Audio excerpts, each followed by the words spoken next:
जो भिलाई जो इस्पात कारखाना था, वह रूस की सहायता से छत्तीसगढ़ में स्थापित हुआ। दुर्गापुर जो इस्पात कारखाना था, वो पश्चिम बंगाल में ब्रिटेन की सहायता से स्थापित हुआ। राउरकेला जो इस्पात कारखाना था, वो उड़ीसा में जर्मनी की सहायता से स्थापित हुआ। याद कैसे करेंगे, मैं कराता हूँ। देखिए, राउरकेला में एक शब्द आता है केला। अब केला, आप व्रत मान लीजिए, आप व्रत हैं तो आप डिश तो खाएंगे नहीं। देखिए ध्यान से, आप डिश तो खाएंगे नहीं, तो आप क्या करेंगे, आप केला खाएंगे। और आप केला खाएंगे तो आपको क्या लाना पड़ेगा, आपको मनी लाना पड़ेगा, मतलब कि जर्मनी। अब बताइए, आपके मन में याद हुआ कि नहीं, राउरकेला केला था तो केला तो मैं खाऊंगा, मैं डिश खाऊंगा तो डिश आ गया। और डिश के लिए या केला के लिए आपको क्या चाहिए, मनी चाहिए, तो मनी भी याद हो गया। तो राउरकेला उड़ीसा में जर्मनी की सहायता से। बस आगे बढ़ते हैं। आपका दुर्गापुर कैसे याद रखेंगे, अरे दुर्गा माता की ज़्यादा पूजा कहाँ होती है, तो पश्चिम बंगाल में होती है। पश्चिम बंगाल में ऐसे होती है। बंगाली सब किसकी पूजा करते हैं, आपकी दुर्गा जी की पूजा करते हैं। और भैया दुर्गा पूजा की जो पूजा होती है वो 9 दिन तक नवरात्रि में होती है। और 10वें दिन इनकी मूर्ति को क्या किया जाता है, विसर्जन किया जाता है। मतलब 10वें दिन, देखिए ब्रिटेन में 10 लिखा है, 10 लिखा है कि नहीं लिखा है। तो दुर्गापुर दुर्गा जी की मूर्ति कहाँ पे मनाई जाती है, बंगाल में। और कितने दिनों बाद, 10 दिन बाद इन्हें बहा दिया जाता है, मतलब कि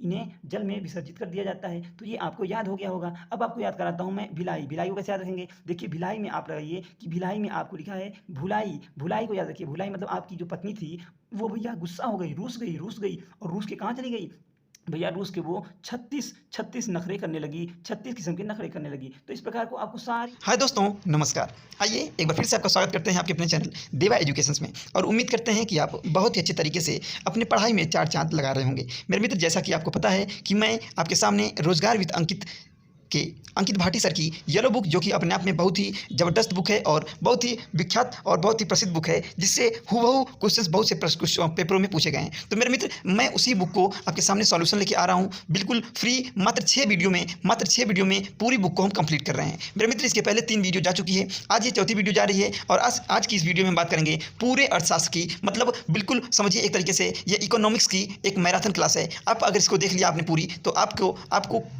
आपको जो इकोनॉमिक्स के प्रश्न बनाने में सहूलियत होगी। तो मेरे मित्र, आपको फिर से बता दूं कि चैनल पे आप अगर नए हो तो चैनल को सब्सक्राइब कर लें और बेल आइकन को प्रेस करके नोटिफिकेशन को ऑन रखें, क्योंकि ये 6 वीडियो आपके लिए परीक्षा में एक तरीके से आपके ताबूत में अंतिम कील साबित होगी। तो मेरे मित्र, इस 6 वीडियो को देख कर ही पेपर में आप जाएं और देखिए, वहाँ से आपको बहुत ज़्यादा लाभ होने वाला है। तो चलिए मेरे मित्र, बात न ज़्यादा करते हुए आगे बढ़ते हैं। और आज आपके स्क्रीन पर दिखाई दे रहा होगा अर्थशास्त्र। मेरे मित्र, यहाँ से थोड़ा सा आपको दिखाई दे रहा होगा अर्थशास्त्र। ये देख लीजिए ध्यान से, इकोनॉमिक्स अर्थशास्त्र, और ये है आपका 4, यूनिट नंबर 4 है। तो मेरे मित्र, बात करेंगे हम आज की वीडियो में हम पूरे अर्थशास्त्र को, और उम्मीद करेंगे कि आपको वीडियो जरूर पसंद आएगी। तो चलते हैं मेरे मित्र, बड़ी मेहनत से वीडियो आपके लिए मैं बना रहा हूं, तो इस वीडियो को देखना जरूर देखें। चलिए मेरे मित्र, देखते हैं। लिखा है सबसे पहले अर्थशास्त्र होता क्या है। लिखा है कि यह समाज की आर्थिक गतिविधियों का अध्ययन करता है, जिसमें उसकी आर्थिक लाभ तथा आर्थिक हानि शामिल होते हैं। मेरे मित्र, आर्थिक लाभ और आर्थिक हानि के बारे में पढ़ाई करना ही अर्थशास्त्र कहलाता है। बस ऐसे समझिए, बिल्कुल आम भाषा में।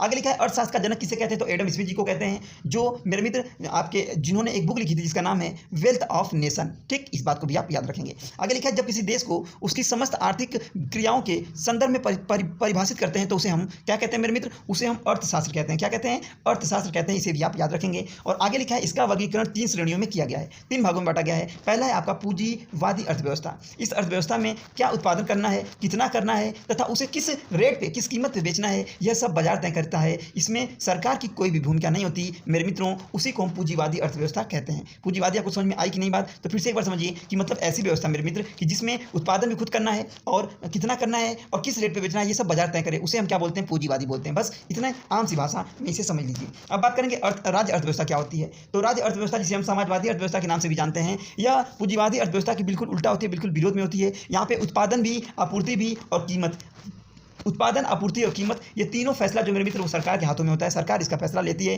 कि कितना पैदा करना है, कितना आपूर्ति करनी है और किस रेट पे बेचना है, सब सरकार करती है। इसलिए हम इसको हम राज्य अर्थव्यवस्था कहते हैं, समाजवादी अर्थव्यवस्था के नाम से भी जानते हैं। आगे लिखा है ऐसी अर्थव्यवस्था को मेरे मित्र एक बात और सुनिएगा, केंद्रीकृत नियोजित अर्थव्यवस्था भी कहते हैं। इसी अर्थव्यवस्था को याद रखेंगे। नोट में लिखा है मेरे मित्र, नोट में देखिए क्या लिखा है। पहली बार जो राज्य अर्थव्यवस्था का सिद्धांत था वो जर्मनी के एक दार्शनिक थे, नाम था उनका कार्ल मार्क्स। क्या नाम था, कार्ल मार्क्स ने दिया था। इनकी पुस्तक का नाम क्या था मेरे मित्र, तो दास कैपिटल। कार्ल मार्क्स की पुस्तक का नाम क्या है मेरे मित्र, तो वो है आपकी दास कैपिटल, याद रखेंगे। अब बात करते हैं मिश्रित अर्थव्यवस्था क्या होती है। मतलब ऐसी अर्थव्यवस्था मेरे मित्र जहाँ पे समाजवादी अर्थव्यवस्था और पूंजीवादी अर्थव्यवस्था को जोड़ दिया जाए, मिला दिया जाए, उसे हम कहते हैं मिश्रित अर्थव्यवस्था। ठीक, आगे लिखा है भारत की अर्थव्यवस्था जो है मेरे मित्र वो मिश्रित अर्थव्यवस्था ही है। आगे लिखा है का सर्वश्रेष्ठ उदाहरण है मलेशिया तथा इंडोनेशिया की भी मिश्रित अर्थव्यवस्था। इस बात को भी आप याद रखेंगे। अब मिश्रित अर्थव्यवस्था का मतलब आपको मैं थोड़ा सा बता देता हूँ, ज़्यादा नहीं, आपको उम्मीद करता हूँ बहुत अच्छे से तरीके से समझ में आ जाएगा। देखिए मिश्रित अर्थव्यवस्था का मतलब वो है कि जहाँ पे आदमी कोई काम, जैसे मान लीजिए हमारे यहाँ सरकार भी कुछ ऐसी चीज़ें हैं जिसका सरकार उसका उत्पादन करवाती है और अपने हिसाब से रेट भी लगवाती है, लेकिन कुछ चीज़ें ऐसी भी हैं जो प्राइवेट स्तर पर हैं जिसका आदमी खुद चाहे तो अपने मन से अपना रेट रख सकता है, अपने हिसाब से बेच सकता है, अपने हिसाब से उसका उत्पादन भी कर सकता है। तो वही मेरे मित्र होता है। ये आपकी दोनों चीज़ें समझ में आपको आई होंगी। अब बात करते हैं अर्थव्यवस्था के क्षेत्र कितने हैं। तो लिखा है अर्थव्यवस्था की आर्थिक गतिविधियों को 3 श्रेणियों में बांटा गया। कितनी श्रेणियों में? 3 श्रेणियों में, जिसे अर्थव्यवस्था का क्षेत्र कहा जाता है। पहला है मेरे मित्र प्राथमिक क्षेत्र। प्राथमिक क्षेत्र क्या होता है, ध्यान से देखेंगे। प्राथमिक क्षेत्र वो होता है जहाँ पे कोई चीज़ पर्यावरण पर निर्भर करती है, मतलब कि आप ऐसा कोई काम करें जो पर्यावरण से संबंधित हो, जैसे आपने कृषि किया, जैसे आपने पशुपालन किया, जैसे मेरे मित्र आपने मछली पालन किया, मत्स्य पालन किया, ये सारे क्या होते हैं, ये सारे आपके प्राथमिक क्षेत्र में आते हैं। मेरे मित्र आपको बात समझ में आ रही होगी। जैसे मान लीजिए पर्यावरण पे निर्भर का मतलब ये है कि आप पशु पालेंगे तो मान लीजिए कोई बीमारी आ जाती है, या फिर मान लीजिए आप कृषि कर रहे हैं, मान लीजिए बारिश ही नहीं हुई, आप मछली पाल रहे हैं, मान लीजिए कि उसमें पानी गंदा हो गया, तो वो सब किस पे डिपेंड करता है, पर्यावरण पे डिपेंड करता है। तो वो जितनी पर्यावरण पे डिपेंड करती हैं चीज़ें वो सारी प्राथमिक क्षेत्र के में आती हैं। और आगे लिखा है इन्हें, इसमें संलग्न श्रम को हम क्या कहते हैं, रेड कॉलर जॉब भी कहते हैं। आगे लिखा है द्वितीयक क्षेत्र क्या होता है। द्वितीयक क्षेत्र में लिखा है मेरे मित्र कि यह प्राथमिक क्षेत्र के उत्पादों को मेरे मित्र अपनी गतिविधियों में कच्चे माल की तरह उपयोग करता है। ठीक, जैसे हम आपको बता दें कि गन्ना क्या है, तो गन्ना है मेरे मित्र, गन्ना एक तरीके से आपका कच्चे माल के रूप में यूज होता है, तो वो हम द्वितीय क्षेत्र में उसको रख सकते हैं। जैसे आपको चीज़ें समझाने की कोशिश करेंगे, जैसे आ जाइए इधर, आगे लिखा है मेरे मित्र जैसे लोहा लिखा है, एक मिनट आप समझेंगे चीज़ों को। जैसे लोहा लिखा है, उद्योग, लोहा इस्पात उद्योग, वस्त्र उद्योग, वाहन जो हो गया तथा इलेक्ट्रॉनिक्स चीज़ें, सब द्वितीयक में आती हैं। कैसे समझ में आएगा आपको, हम समझाते हैं, हम आपको समझाते हैं बड़ी आसान तरीके से। देखिए जैसे मान लीजिए आपने कपास का उत्पादन किया, आपने कपास का तो उत्पादन कर दिया, तो कपास का उत्पादन क्या है, वो प्रथम प्राथमिक क्षेत्र है मेरे मित्र। लेकिन कपास से क्या बना, कपास से बना कपड़ा मेरे मित्र, कपास से क्या बना, कपड़ा से बना कपड़ा, तो ये जो बनता है ये द्वितीय क्षेत्र में आता है। इन चीज़ों को आप याद रखेंगे। ठीक, अब आगे बढ़ते हैं, तृतीय क्षेत्र क्या होते हैं। लिखा है कि इस क्षेत्र में विभिन्न प्रकार की सेवाएं का उत्पादन किया जाता है, जैसे बीमा होती है, बैंकिंग का काम होता है, और चिकित्सा होती है, शिक्षा होती है, और पर्यटन होता है। ये आपके तृतीय क्षेत्र में आते हैं।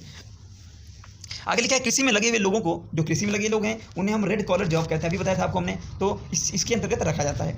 आगे लिखा है द्वितीय क्षेत्र में लगे हुए लोगों को व्हाइट कॉलर जॉब कहा जाता है। ये दोनों बातें याद रखेंगे, प्राथमिक में लगेंगे तो रेड वाला, द्वितीय में लगेंगे तो व्हाइट कॉलर जॉब कहा जाएगा। आगे लिखा है मेरे मित्र भारतीय अर्थव्यवस्था के प्रमुख लक्षण, क्या लक्षण है देखेंगे। भारतीय अर्थव्यवस्था एक अल्प विकसित, मतलब विकसित नहीं है, अभी थोड़ी थोड़ी विकसित है। और आगे लिखा है विकासशील, मतलब विकास तो कर रही है।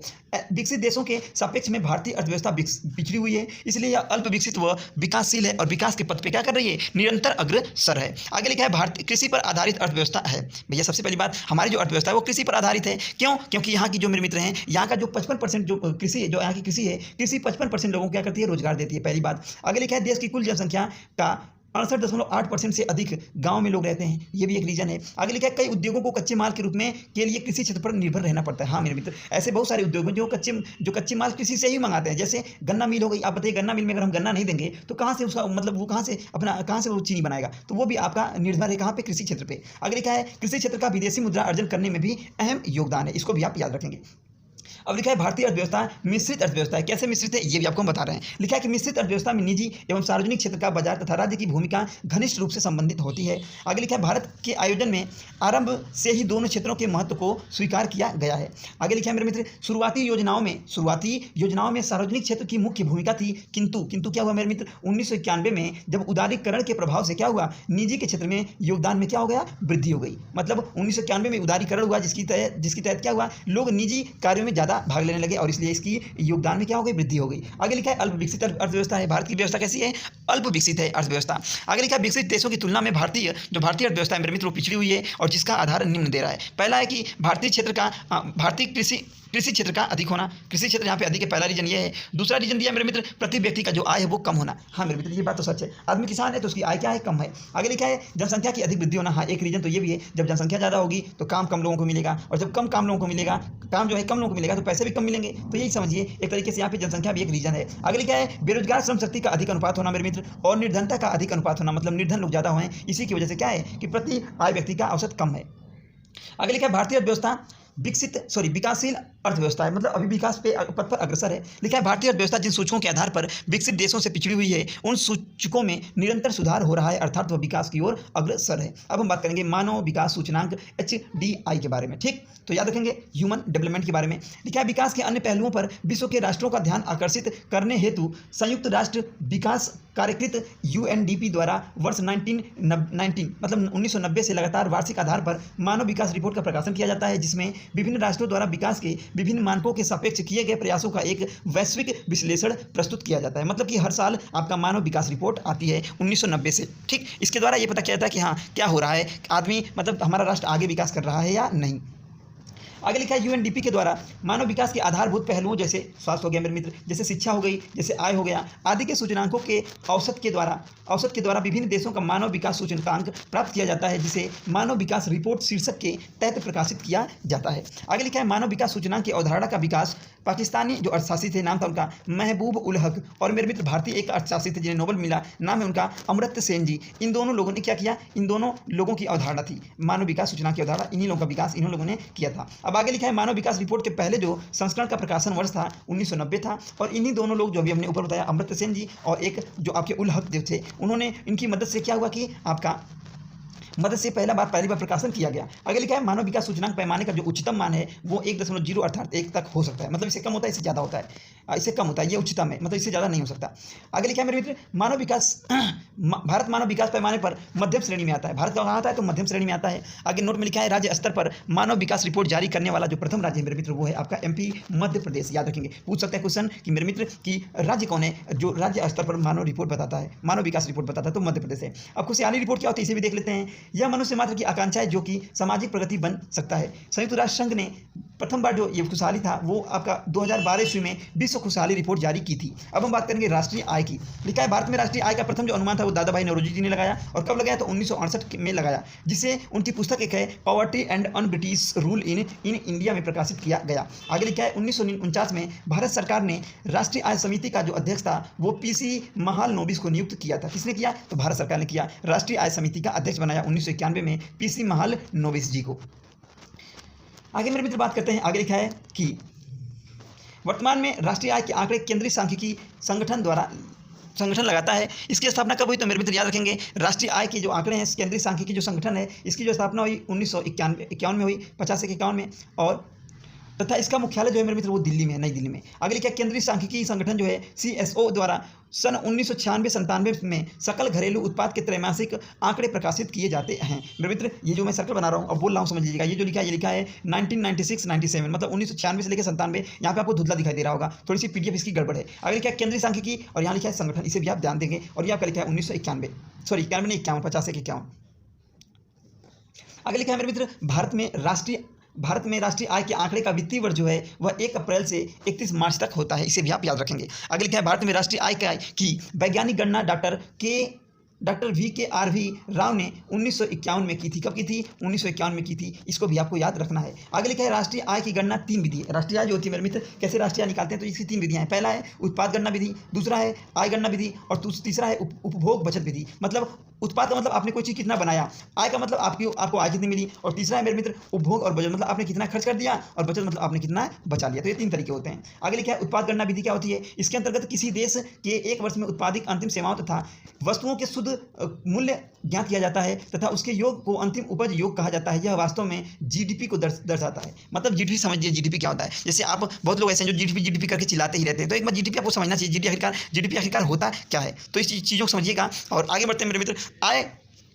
आय गणना विधि क्या होती है, लिखा है इसमें इसके अंतर्गत विभिन्न क्षेत्रों में कार्यरत व्यक्तियों तथा व्यावसायिक उपक्रमों की शुद्ध आय का योग प्राप्त किया जाता है। मतलब कि इसमें यह बताया जाता है मेरे मित्र कि जो इसमें काम में लगे व्यक्ति हैं और जो उनका व्यावसायिक उपक्रम की जो शुद्ध आय है, मतलब उनको बचत कितना हो रहा है, सॉरी उनको वो कितना कमा रहे हैं, वो इसमें बताया जाता है आय गणना में। और उपभोग बचत में क्या है, इसमें लिखा है इसके अनुसार कुल आय जो जितनी आय है या तो उपभोग या तो व्यय की जाती है। मतलब आपने मान लीजिए 100 रुपये आपने कमाया, आपने 50 रुपये खर्च कर दिया और 50 रुपये आपने बचा लिया, तो वो यहाँ पे कह रहा है कि अतः राष्ट्रीय आय कुल बचतों का योग होती है। तो जो आपकी राष्ट्रीय आय होती है वो कुल बचतों का योग होती है। मतलब आपने कितना बचाया, आप रोज 50 रुपये बचाते हैं तो वो आपकी कुल बचत का योग होगी। ठीक, याद रखेंगे। आगे बढ़ते हैं। राष्ट्रीय आय की अवधारणा क्या है इसे पढ़ेंगे ध्यान से। लिखा है कि सकल घरेलू उत्पाद जो GDP है इसे ध्यान से देखेंगे। लिखा है किसी अर्थव्यवस्था द्वारा एक वित्तीय वर्ष में उत्पादित सभी वस्तुओं और सेवाओं का अंतिम मौद्रिक मूल्य उसका सकल घरेलू उत्पाद होता है। ठीक, याद रखेंगे। और इसके बाद आता है शुद्ध घरेलू उत्पाद जिसे हम NDP के नाम से कहते हैं, मेरे मित्र जानते हैं। लिखा है कि शुद्ध घरेलू उत्पाद एनडीपी किसी अर्थव्यवस्था का वह जीडीपी है जिसमें से एक वर्ष में हुए मूल्य ह्रास को घटाकर प्राप्त होता है। कहने का मतलब ये है मेरे मित्र, समझिएगा मेरी बातों को, कि जो एनडीपी होता है वो क्या होता है। जैसे मान लीजिए आप 100 रुपये कमाते हैं और उसमें से आप 50 रुपये मान लीजिए आपने खर्च कर दिया, तो 50 से आपको बचा कितना, 50 बचा। तो ये जो 50 है मेरे मित्र, यही आपका शुद्ध घरेलू उत्पाद है, यही आपके पास 50 रुपये ही बचे हैं। तो लिखा है मेरे मित्र आगे एक छोटा सा फार्मूला है, लिखा है कि एनडीपी बराबर क्या होता है, तो एनडीपी बराबर होता है जीडीपी माइनस मूल्य ह्रास। अभी हमने बताया कि मान लीजिए आप 100 रुपये कमाते हैं, सपोज कीजिए कि आप 100 रुपये कमाते हैं, सपोज कीजिए मेरे मित्र कि आप मान लीजिए 100 रुपये कमाते हैं और उसमें से आपने 150 रुपये खर्च कर दिया, तो 50 रुपये खर्च कर दिया तो इसकी तो मतलब खत्म हो गई और आपके पास बचे कितने, आपके पास 50 रुपये बचे। तो मेरे मित्र ये जो 100 रुपये आपका था, यही आपका क्या था, ये आपका जीडीपी था। और जीडीपी में से आपने मूल्य ह्रास को घटाया, मतलब कि आपने इस 50 को घटा दिया, तो जब 100 में से आपने 50 को घटाया तो आपको 50 रुपये बचा, तो यही 50 रुपये मेरे मित्र आपका एनडीपी कहलाएगा। आप बातों को बड़े प्यार से समझने की कोशिश करेंगे। चलते हैं मेरे मित्र आगे और अब बात करते हैं हम आगे की तरफ, थोड़ा सा इस पेन को छोटा कर लेते हैं, पतला कर लेते हैं। लिखा है मेरे मित्र सकल राष्ट्रीय उत्पाद क्या होता है, ध्यान से देखेंगे। लिखा है किसी देश के नागरिकों द्वारा एक वर्ष में उत्पादित वस्तुओं और सेवाओं के अंतिम मौद्रिक मूल्य में जब उस वर्ष के उसके विदेशों से प्राप्त आय को जोड़ते हैं तो उसे सकल राष्ट्रीय उत्पाद कहा जाता है। अर्थात यह जीडीपी में विदेशों से प्राप्त आय को जोड़ने के बाद प्राप्त होती है। इसी तरह देश के अंदर विदेशियों द्वारा उत्पादित आय को मेरे मित्र जीडीपी में से घटा दिया जाना चाहिए। कहने का मतलब मेरे मित्र जीडीपी तो आप समझ गए। अच्छा, जीएनपी क्या होता है मेरे मित्र, जीएनपी समझने की कोशिश करेंगे। जीएनपी कह रहा है कि वो होता है कि जब हम जीडीपी में से क्या करते हैं, विदेशी आय को जोड़ने के बाद जो प्राप्त होता है। तो मेरे मित्र अर्थात जीडीपी में विदेशों से प्राप्त आय को जोड़ने के बाद जो प्राप्त होता है। और आगे लिखा है कि मेरे मित्र इसी तरह देश के अंदर, ठीक है, तो याद रखेंगे मेरे मित्र कि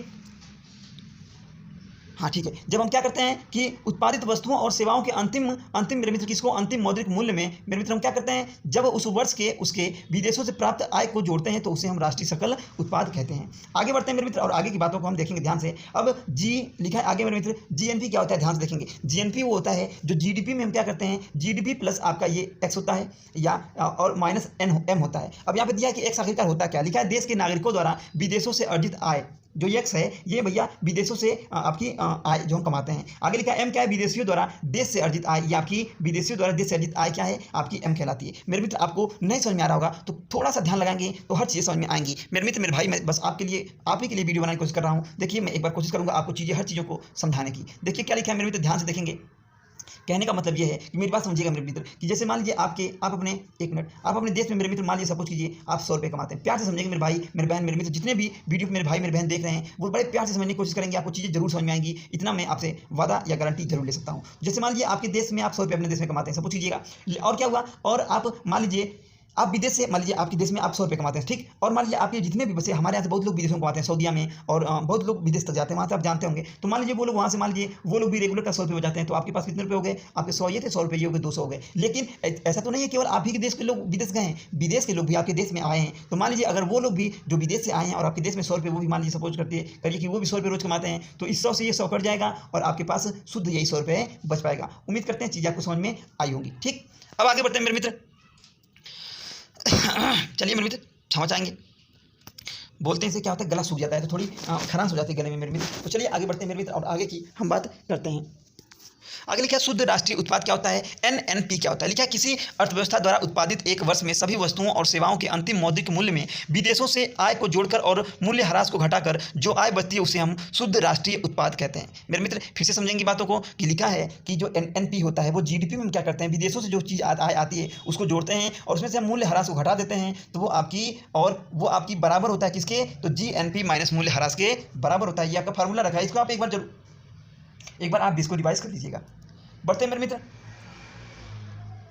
एनएनपी को देश की जनसंख्या से भाग देकर फल द्वारा प्रति व्यक्ति आय को दर्शाया जाता है। आगे लिखा है एनएनपी किसी अर्थव्यवस्था को दर्शाने की सबसे बेहतर अवधारणा है क्योंकि वह उसकी मात्रा, गुणवत्ता, मूल्य ह्रास और बाह्य शक्ति को स्पष्ट करता है। आगे लिखा है एनएनपी को राष्ट्रीय आय कहा जाता है। तो मेरे मित्र एनएनपी को राष्ट्रीय आय कहा जाता है। और आगे लिखा है राष्ट्रीय आय क्या होता है, थोड़ा सा ध्यान इधर भी देख लेंगे। लिखा है भारत में साधन कारक लागत पर शुद्ध राष्ट्रीय उत्पाद एनएनपी को राष्ट्रीय आय कहते हैं। इसकी गणना के लिए बाजार मूल्य पर प्राप्त शुद्ध राष्ट्रीय उत्पाद में से अप्रत्यक्ष कर घटाया जाता है। अप्रत्यक्ष कर क्या होता है मेरे मित्र, ये भी समझ लीजिए। अप्रत्यक्ष कर वो होता है जो आपको दिखाया नहीं जाता। जैसे आप याद रखिए, आप मान लीजिए 1 रुपये की आप खरीदे थे माचिस, तो माचिस की जो मूल्य लिखा होता है ऐसे लिखा होता है, ध्यान दीजिएगा, RS लिखा होता है और लिखा होता है 1 रुपये, जो भी लिखा होता है ऐसे करके। और ब्रैकेट में लिखा होता है कि भैया यहाँ पे ऑल टैक्सेस इंक्लूडेड, मतलब यहाँ पे सब टैक्स लेके, या फिर आप हिंदी में पढ़ते होंगे तो लिखा होता है मेरे मित्र कि अधिकतम मूल्य। क्या लिखा होता है मेरे मित्र? अधिकतम मूल्य। मतलब जो यहाँ पे ब्रैकेट में आपको अधिकतम लिखा आता है मेरे मित्र, अधिकतम का मतलब आप सब कभी समझते हैं कि नहीं? तो अधिकतम का मतलब ये होता है कि मतलब इसमें जो आपका इसमें कर भी जोड़ा गया है, इसमें टैक्स भी जोड़ा गया है। आगे ले चलते हैं मेरे मित्र, आगे लिखा है और सब्सिडी को जोड़ा जाता है, सब्सिडी को हम जोड़ते हैं और अप्रत्यक्ष कर को घटा लेते हैं। आगे लिखा है मेरे मित्र, भारत में राष्ट्रीय आय की गणना चालू मूल्य के आधार पर तथा स्थिर मूल्यों के आधार पर की जाती है।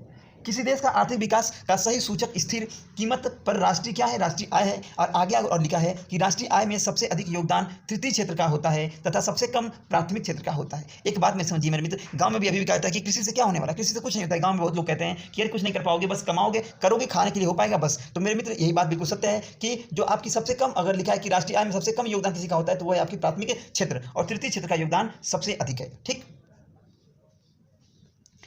आगे बढ़ते हैं मेरे मित्र और बात करते हैं भारत में विदेशों से प्राप्त शुद्ध आय का जो आंकड़ा है भारतीय रिजर्व बैंक लगाता है। आगे लिखा है भारत में पूंजी निर्माण संबंधित आंकड़े केंद्रीय सांख्यिकी संगठन द्वारा लगाए जाते हैं। आगे लिखा है व्यक्तिगत आय क्या होती है? व्यक्तिगत आय मतलब एक व्यक्ति संबंधित है। व्यक्ति का मतलब होता है वैयक्तिक, जो होता है किसी देश के नागरिकों को प्राप्त होने वाली आय व्यक्तिगत आय कहलाती है। उसी को ये थोड़ी अलग भाषा में लिख दिया है, परेशान होने की बात नहीं है। आगे लिखा है भारत में प्रति व्यक्ति आय सबसे अधिक कहाँ पे है? तो वो है आपकी गोवा में, तथा सबसे कम कहाँ पे है? तो वो है आपकी बिहार में। सबसे कम बिहार में पैसे प्रति व्यक्ति आय है, और सबसे ज़्यादा बात की जाए तो वो है आपका गोवा में।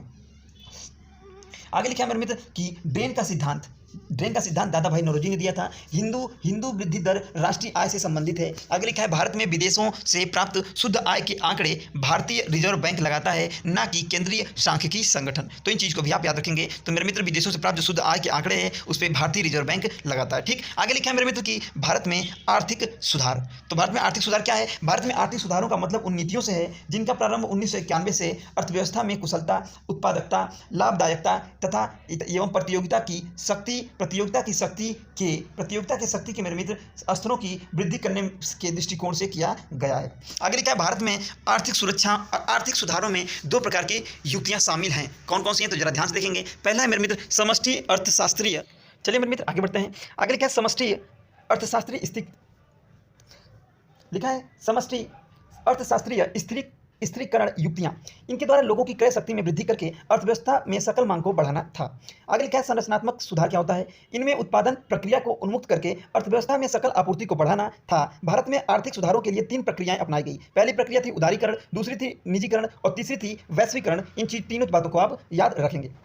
पहले उदारीकरण क्या होता है, ध्यान से देखेंगे। उदारीकरण का अर्थ व्यापार एवं उद्योग को अवांछित सरकारी नियंत्रणों एवं पाबंदियों से मुक्त करना है। इस नीति की 2 विशेष बातें हैं। कौन कौन सी? पहली है कि सार्वजनिक क्षेत्र के आरक्षित उद्योगों को निजी क्षेत्र को चलाने की अनुमति होती है, और दूसरी जो बात है वो है निजी क्षेत्र के लिए बनाए गए नियमों में क्या होती है कि ढील होती है, ढीलापन होता है। अब बात करेंगे मेरे मित्र उदारीकरण के लिए किए गए उपाय क्या हैं। तो लिखा है कि पहला है औद्योगिक क्षेत्रों में सुधार किया गया, वित्तीय क्षेत्र में सुधार है, कर को सुधार किया गया और विदेशी व्यापार में सुधार। ये 4 आपके उपाय हैं। इससे आप उदारीकरण में उपाय कुछ कर सकते हैं। ठीक, आगे लिखा है निजीकरण क्या होता है?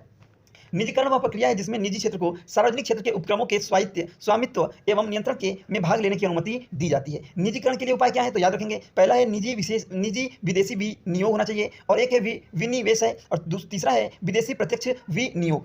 आगे लिखा है वैश्वीकरण क्या होता है? इसे ध्यान से देखेंगे। वैश्वीकरण वह प्रक्रिया है जिसके द्वारा पूरा विश्व एकल बाजार बन जाता है। इसे बहुराष्ट्रीय कंपनियों द्वारा विदेशी निवेश तथा विदेशी व्यापार के माध्यम से कई देशों के बीच तीव्र एकीकरण या परस्पर संबंध के रूप में समझा जा सकता है। इस प्रक्रिया से हम अंतर्राष्ट्रीय स्तर पर आर्थिक रूप से एक दूसरे पर क्या हो जाते हैं मेरे मित्र? तो निर्भर हो जाते हैं। ये आपका हो गया वैश्वीकरण। अब बात करेंगे वैश्वीकरण के लिए किए गए क्या उपाय हैं। तो पहला है रुपये का अवमूल्यन करना, दूसरा है रुपये की परिवर्तनशीलता करना, तटकर एवं शुल्क में कमी होना, तटकर लोग नहीं देते, शुल्क लोग नहीं देना चाहते, और आगे लिखा है मेरे मित्र कि विदेशी विनियोग होना। ये आपके वैश्वीकरण के लिए किए गए कुछ उपाय हैं।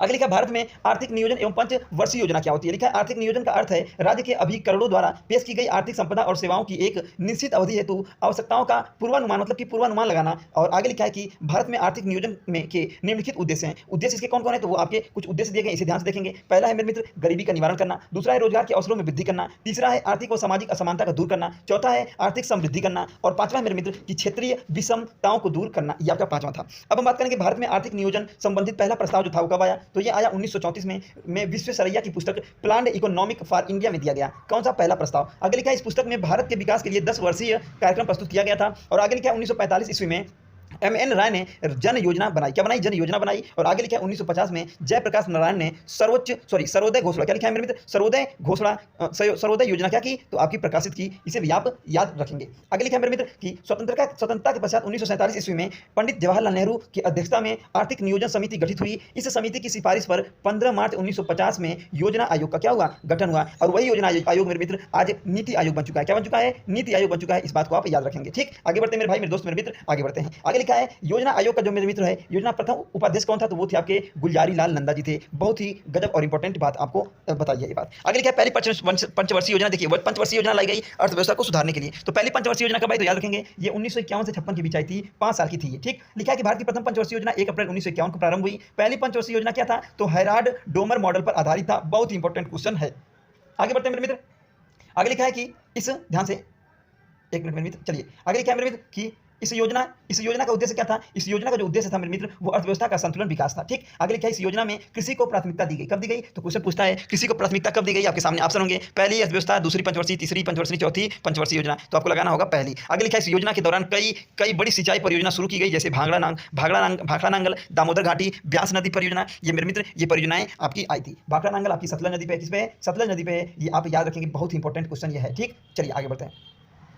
आगे लिखा है द्वितीय पंचवर्षीय योजना के बारे में बात करते हैं मेरे मित्र। ये कैसे चली? तो 56 से 61 तक चली। इसे भी आप याद रखेंगे, ये भी 5 साल चली। लिखा है यह योजना पीबी महालनोबिस मॉडल पर आधारित थी। इसका उद्देश्य क्या था? तो पब्लिक सेक्टर पर औद्योगिक क्षेत्र का विकास था मेरे मित्र। आगे लिखा है भिलाई इस्पात कारखाना जो रूस के मेरे मित्र रूस के सहयोग से छत्तीसगढ़ में बनाया गया। रूस के सहयोग से बना था भिलाई, याद रखेंगे। यह भिलाई बनाई गई जो कि छत्तीसगढ़ में है मेरे मित्र, बनाया गया। इसकी स्थापना इसी योजना आयोग के तहत हुई। किस वर्ष योजना? तो याद रखेंगे द्वितीय या दूसरी पंचवर्षीय योजना जो थी, सेकंड वाली थी, इसी के तहत क्या हुआ? भिलाई आपका इस्पात कारखाना को बनाया गया। ठीक, आगे बढ़ते हैं मेरे मित्र। दुर्गापुर इस्पात की बात करते हैं। दुर्गापुर इस्पात कारखाना पश्चिम बंगाल में ब्रिटेन के सहयोग से बनाया गया। दुर्गापुर जो है आपका पश्चिम बंगाल में है और ये बनाया गया आपका ब्रिटेन की सहायता से।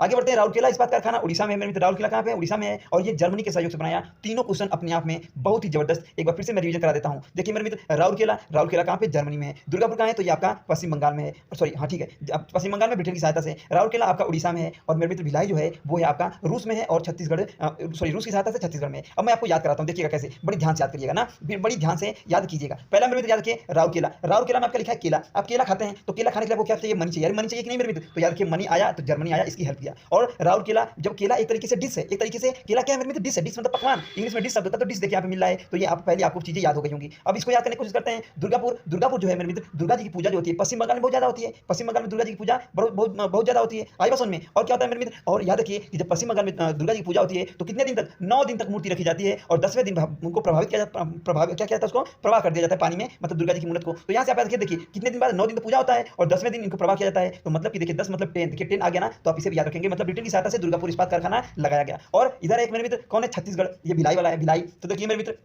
यहाँ से कैसे रखेंगे? जो भैया भिलाई से कैसे रखिए भैया? लाई, क्या लाई? अरे भिलाई कुछ लाई होगी, क्या लाई? 30 चीजें लाई, 36 चीजें लाई। और कहाँ से लाई? अरे मेरे मित्र रूस से लाई। कहाँ से लाई? रूस से लाई। तो इनको चीजों को आप याद रखेंगे और आगे बढ़ते हैं। वीडियो पसंद आए तो मेरे मित्र वीडियो को शेयर करना ना भूलें, लाइक सब्सक्राइब चैनल को जरूर करें और अपने मित्रों के पास शेयर जरूर करें। और वीडियो पूरी तरीके से आप देखें, वीडियो को बिल्कुल स्किप ना करें। और वीडियो का जो लिंक है आपके डिस्क्रिप्शन में, पूरी मैंने इतनी आसान तरीके से आपको हर चीज याद कराने की मैं कोशिश किया हूँ इस पूरे सीरीज में। 6 सीरीज की ये वीडियो आप जरूर देखें। 6 वीडियो की सीरीज जो कि येलो बुक के नाम से मशहूर, ये भैया बहुत ही जबरदस्त आपके पेपर में रामबाण साबित होगी मेरे मित्र। एक बार आप हर जगह YouTube चैनल पर पढ़ के परेशान हो गए होंगे, लेकिन एक बार जरूर अपने भाई पे विश्वास करें और चीजों को जरूर अच्छे तरीके से समझें। आगे बात करते हैं खादी एवं ग्रामीण उद्योग आयोग की स्थापना कब हुई? तो दूसरी पंचवर्षीय योजना में हुई थी। आगे बढ़ते हैं मेरे मित्र। तीसरी पंचवर्षीय योजना क्या थी? तो ये लिखा है 1961 से लेकर 66 तक, ये भी आपकी 5 साल चली। ये लिखा है इस पंचवर्षीय योजना का मुख्य उद्देश्य था आत्मपोषित विकास। लिखा है भारत चीन युद्ध जो 1962 में हुआ, भारत पाकिस्तान युद्ध 1965 में हुआ और तथा भीषण सूखा के कारण यह योजना अपने लक्ष्य को प्राप्त नहीं कर सकी। मतलब एक ऐसी योजना जिसमें दो युद्ध हो गए, दो युद्ध हुए मेरे मित्र और भीषण सूखा पड़ा, इसलिए यह जो योजना थी मेरे मित्र वो सफल नहीं रही। आगे बढ़ते हैं। इस योजना में बोकारो इस्पात संयंत्र की स्थापना हुई जो कि बोकारो बिहार है ना मित्रों, याद रखिए। जब मैं छोटा था, लगभग मैं 3 में था, तो ये सब चीजें मेरी बुक में दी थी। तो मेरे टीचर थे, तो गुरुजी ने ये हम लोग को बड़ी चीजें अच्छी तरीके से याद कराई थी। तो इन चीजों को हम लोग को बिल्कुल ऐसे रट लेते। भिलाई ऐसे याद किया था, भिलाई मध्य प्रदेश, तब भिलाई ऐसे रटते थे हम लोग कि बिस्मिल्लाह का सैनाई, बहुत चीजें रट ली थी। रविशंकर सितार, बिस्मिल्लाह का सैनाई और हुसैन वो जो अल्लाह रखा खा, ये सब चीजें बहुत सारी चीजें रटी थी। मतलब वो बचपन में चीजें रटी थी, लेकिन अब तो चीजों को याद करना ही पड़ता है। तो चलते हैं मेरे मित्र, आगे बढ़ते हैं। Unit trust of India 1964, industrial development of India IDBI ये 1964 ये भी, और भारतीय खाद्य निगम ये 1965, और कृषि कीमत आयोग APC जो है इसकी स्थापना हुई थी कब? आपकी ये तीसरी की तहत। और लिखा है इस योजना में कृषि व उद्योग दोनों को प्राथमिकता दी। आगे लिखा है योजना अवकाश कब आया? तो 1966 से लेके 69 तक 3 साल। लिखा है इस दौरान 3 वार्षिक योजना चलाई गई, मतलब इस समय योजना क्या हुआ कि रद्द कर दी गई, बंद कर दी गई। जो पंचवर्षीय योजना का रूल था वो खत्म कर दिया गया और अब 1 साल की योजना आ गई, 3 साल योजना आई जिसे हम योजना अवकाश के नाम से जाने, और 3 वार्षिक योजनाएं चलाई गई। लिखा है क्योंकि चीन व पाकिस्तान के साथ युद्ध होने के कारण चौथी पंचवर्षीय योजना शुरू करने का निर्णय लिया गया। मतलब कि चौथी पंचवर्षीय योजना न शुरू करने का निर्णय लिया गया। मतलब देखिए जब युद्ध होता है तो हर एक देश ऐसा देश है जो क्या होता है कि बिल्कुल टूट सा जाता है, तो इसलिए भारत के पास कुछ पैसे की कमी थी और इसलिए आपकी वार्षिक योजना चलाई गई। अगले क्या मेरे मित्र, इस दौरान हरित क्रांति की शुरुआत होती है, और हरित क्रांति की शुरुआत कब हुई? तो 1966-67 में हुई, 1966-67 में हुई। अगले क्या मेरे मित्र, और पूछेगा भारत में हरित क्रांति के जनक, तो लिख लीजिएगा, रट लीजिएगा मेरे मित्रों, स्वामीनाथन। कौन थे? स्वामीनाथन जी थे, याद रखेंगे। ठीक, यहाँ पे लिखना थोड़ा सा दिक्कत हो रही है इसलिए आप याद कर सकते हैं। आगे बात करेंगे चौथी पंचवर्षीय योजना आखिरकार आई, लेट सबेर, देर से आई लेकिन जरूर आई। कब आई? 1969 में आई और 69 से लेके 74 तक आई। वाह कांग्रेस की सरकार। देखिए मैं किसी सरकार की मतलब जैसे बड़ा या बुरा नहीं कर रहा हूं, लेकिन देखिए एक तरीके से कांग्रेस सरकार ने, एक तरीके से कहा जाता है कि बहुत लोग कहते हैं कांग्रेस ने देश के लिए किया, लेकिन एक तरीके से पंचवर्षीय योजना लाके कांग्रेस ने बहुत योगदान दिया देश को आगे बढ़ाने में। जैसे कि कहा जाता है कि भारत सोने की चिड़िया थी, लेकिन अंग्रेजों ने उसे लूट लिया था, बिल्कुल अच्छे तरीके से बिल्कुल लूट लिया था अंग्रेजों ने। लेकिन फिर वहां से कांग्रेस ने कांग्रेस ने जो भी किया, अच्छा किया बुरा किया, मैं इसके बारे में ये नहीं कहना चाहूंगा, लेकिन मैं ये जरूर कहूंगा कि पंचवर्षीय योजना लाके उसने क्या किया, देश के लिए बहुत सारी चीजों को एक तरीके से सुव्यवस्थित जरूर किया। आगे बढ़ते हैं मेरे मित्र, इस योजना को गार्ड मिल योजना के नाम से भी जानते हैं। लिखा है इस योजना में समाजवादी समाज की स्थापना पर विशेष जोर दिया गया। आगे लिखा है यह योजना भी असफल रही, याद रखें। आखिरकार यह योजना भी क्या रही? असफल रही, क्योंकि 1971 में क्या होता है मेरे मित्र, फिर से दोबारा आपका लल्ला पाकिस्तान जो है, नल्ला पाकिस्तान से एक बार फिर से भारत से युद्ध हो जाता है और आर्थिक संकट उत्पन्न हो जाता है। देखिए परेशानी में परेशानियों सबको आती रहती है, देश को भी आया, आपको भी आता है, हमको भी आता है, लेकिन मेरे मित्र आपको परेशानियों से लड़ना नहीं, सॉरी डरना नहीं है, लड़ना है। और लड़के मेरे मित्र आपको एक बार विजय जरूर हासिल करनी है। अपने माता पिता के सपनों को एक बार जरूर सोचिए, आप अपने माता पिता के चेहरे को एक बार देख के अपनी पढ़ाई में मन जरूर लगाएं मेरे मित्र, और सोचिए कि आज नहीं तो कभी नहीं, आज ही हमें पढ़ना है और आज ही सफल होना है। आगे बढ़ते हैं मेरे मित्र, 1969 से लेकर 14 वाणिज्यिक बैंकों का जो राष्ट्रीयकरण था 1974 में पोखरण में नाभिकीय परीक्षण स्माइलिंग बुद्धा, इस योजना की प्रमुख उपलब्धियां थी। चौथी पंचवर्षीय योजना की बात हम कर रहे हैं, ठीक, याद रखेंगे। अब पांचवी पंचवर्षीय योजना कब आई? तो मेरे मित्र ये 74 में आती है और 74 से 78 चलती है, मतलब कि बस 4 साल। अब ये तो पंचवर्षीय योजना लिखा है, कोई बात नहीं, लेकिन ये 4 साल ही चली। अब बताएंगे आगे क्या हुआ था। लिखा है कि इस योजना का जो मुख्य उद्देश्य था मेरे मित्र, इस योजना का जो मुख्य उद्देश्य था वो था गरीबी उन्मूलन तथा आत्मनिर्भरता की प्राप्ति। देखिए गरीबी उन्मूलन हर सरकार कहती है, लेकिन आज तक गरीबी हट नहीं पाई। गरीब भले ही देश से हट गया, लेकिन गरीबी आज तक हट नहीं पाई। आगे लिखा है इसमें सर्वोच्च प्राथमिकता कृषि को दी गई, तत्पश्चात उद्योग व खनिज को बढ़ावा दिया गया। आगे लिखा है इस योजना में 20 सूत्री कार्यक्रम 1975 ईस्वी में प्रारंभ किया गया। 20 सूत्री कार्यक्रम आप याद रखेंगे 1975। आगे लिखा है गरीबी हटाओ का नारा किसने दिया मेरे मित्र? तो इंदिरा गांधी ने इस योजना में दिया था। किस योजना में? तो आपकी योजना नंबर पंचवर्षीय योजना 5 थी। जनता पार्टी द्वारा इस योजना को 1978 ईस्वी में तय वर्ष में 1 वर्ष पहले ही समाप्त कर दिया गया। मतलब जनता जब पार्टी आई उसने कहा नहीं ये पंचवर्षीय योजना अच्छी नहीं, इसे हटा दीजिए। और उसने क्या किया? उसने इस पंचवर्षीय योजना को पूरा भी नहीं होने दिया और 4 साल में इस योजना को हटा दिया और उन्होंने कहा कि मैं नए सिरे से कोई नई योजना लाऊंगा। आगे लिखा है कि न्यूनतम आवश्यकता कार्यक्रम का प्रारंभ भी इसी योजना में हुआ। आगे लिखा है क्षेत्रीय ग्रामीण बैंकों की स्थापना कब हुई? तो 2 अक्टूबर 1975 को मेरे मित्र, तथा खाद्य के बदले अनाज कार्यक्रम 1978 और 77-78 की शुरुआत हुई। इसमें आपको क्या दिया जाने लगा मेरे मित्र? अनाज दिया जाने लगा। आगे लिखा है अनवरत योजना क्या होती है मेरे मित्र? अनवरत योजना रोलिंग प्लान 1978 से 78 से लेकर 80 तक। लिखा है 5वीं योजना समाप्त कर 1 अप्रैल 1978 ईस्वी में अनवरत योजना शुरू की गई। हमने बताया आपको जब नई सरकार आई तो उसने क्या किया? अपनी योजना लाई। लिखा छठी योजना की शुरुआत 2 बार हुई। पहली बार जनता सरकार द्वारा 1978 से 83 जो केवल 2 वर्ष तक ही चल सकी, और दूसरी बार कांग्रेस सरकार द्वारा 1980 से लेकर 85 अवधि के लिए। याद रखिए हमने बताया कि जैसे ही आपकी केंद्र में जबकि सरकार आई किसकी, तो जब सरकार आई आपकी जनता पार्टी की, तो उसने क्या किया? उसने भैया अपनी पार्टी अपनी जो पंचवर्षीय योजना लगाई थी, तो वो जो छठी योजना थी वो 78 से 83 तक ही चली। तब तक उनकी सरकार क्या हुई? ध्वस्त हो गई। और फिर से कांग्रेस आई तो कांग्रेस ने कहा नहीं मैं फिर से उसे स्टार्ट करूंगा, और 80 से 85 फिर से वही छठी योजना लागू हुई। तो इस चीज को आप याद रखेंगे। अब बात करते हैं छठी पंचवर्षीय योजना के बारे में, जो कि 80 से 85 तक चला, और इसको चलाने वाली कौन थी? तो कांग्रेस थी। लिखा है इस योजना को प्रारंभ डीटी कौन थे? आपके लवड़वाला ने किया, ठीक, सॉरी लकड़वाला ने किया। आगे लिखा है कि रोलिंग प्लान 1978 से 80 जो जनता पार्टी द्वारा बनाई थी उसको समाप्त कर दिया गया, जो ऊपर बताया गया। आगे लिखा है नाबार्ड की स्थापना मेरे मित्र होती है 1982 में छठी पंचवर्षीय योजना के दौरान की गई। आगे लिखा है इस पंचवर्षीय योजना में विद्युत उत्पादन पर क्या किया गया? विशेष बल दिया गया। आगे लिखा है 6 बैंकों का राष्ट्रीयकरण 1980 में हुआ, इसे भी आप याद रखेंगे। और आगे लिखा है 7वीं पंचवर्षीय योजना जो कि 85 से 90 तक चलती है।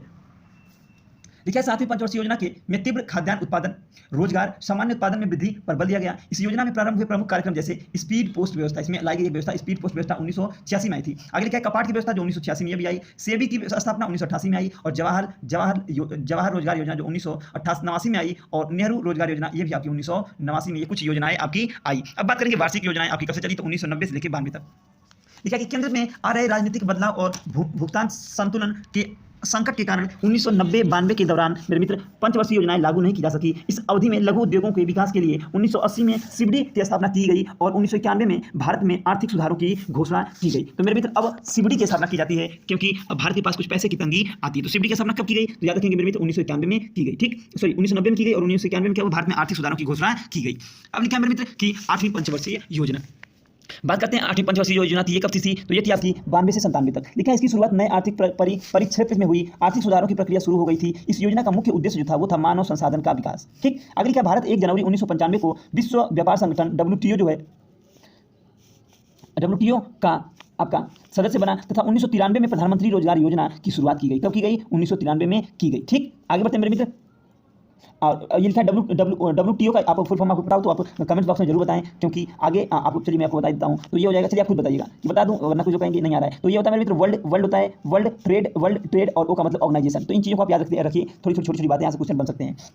आगे लिखा है इस योजना का प्रारूप मेरे मित्र 4 सरकारों ने अपने अपने तरीके से तैयार किया। अब बात करते हैं 9वीं पंचवर्षीय योजना जो 97 से 2002 तक रही। लिखा है इस योजना के समय दक्षिण पूर्वी एशियाई देशों में वित्तीय संकट चल रहा था, जिसका प्रभाव भारतीय अर्थव्यवस्था पर क्या हुआ मेरे मित्र? भारतीय अर्थव्यवस्था पर भी पड़ा। हालांकि इस समय तक अर्थव्यवस्था 1990 के वित्तीय संकट के बाहर निकल चुकी थी। मतलब स्थिति कुछ अच्छी थी लेकिन बहुत अच्छी कह सकते हैं नहीं थी। ठीक, लिखा है मेरे मित्र कि इस योजना का उद्देश्य क्या था? तो सामाजिक न्याय और समानता के साथ आर्थिक समृद्धि था। इसके लिए जीवन स्तर, रोजगार सृजन, आत्मनिर्भरता और क्षेत्रीय संतुलन जैसे विशेष पर क्या किया गया? बल दिया गया। लिखा है 10वीं पंचवर्षीय योजना जो आपकी 2002 से लेकर 2007 तक थी मेरे मित्र। लिखा है 10वीं योजना के अंतर्गत निम्नलिखित महत्वपूर्ण कदम उठाए गए। तो जो कदम उठाए गए कौन कौन से बात सुनेंगे ध्यान से। लिखा है प्रति व्यक्ति आय को 10 वर्ष में दोगुना करना। पहली तो ये चीजें थी। दूसरा क्या था? साक्षरता दर को 2007 तक 75% तक पहुंचाना, मतलब सबको क्या किया जाए? शिक्षित किया जाए। और वानिकीकरण को 2007 तक 25% तथा 2012 तक 33% के स्तर पर लाना था। ठीक, वन लगाना वानिकीकरण कहलाता है। अब बात करें 11वीं पंचवर्षीय योजना कब थी? तो मेरे मित्र ये 2007 से लेकर 2012 तक थी। इस योजना के अंतर्गत औसतन 9% की वार्षिक वृद्धि दर प्राप्त करने का लक्ष्य निर्धारित किया गया था। लेकिन क्या हुआ? अमेरिकी अर्थव्यवस्था ने वित्तीय संकट का प्रभाव लक्ष्य पर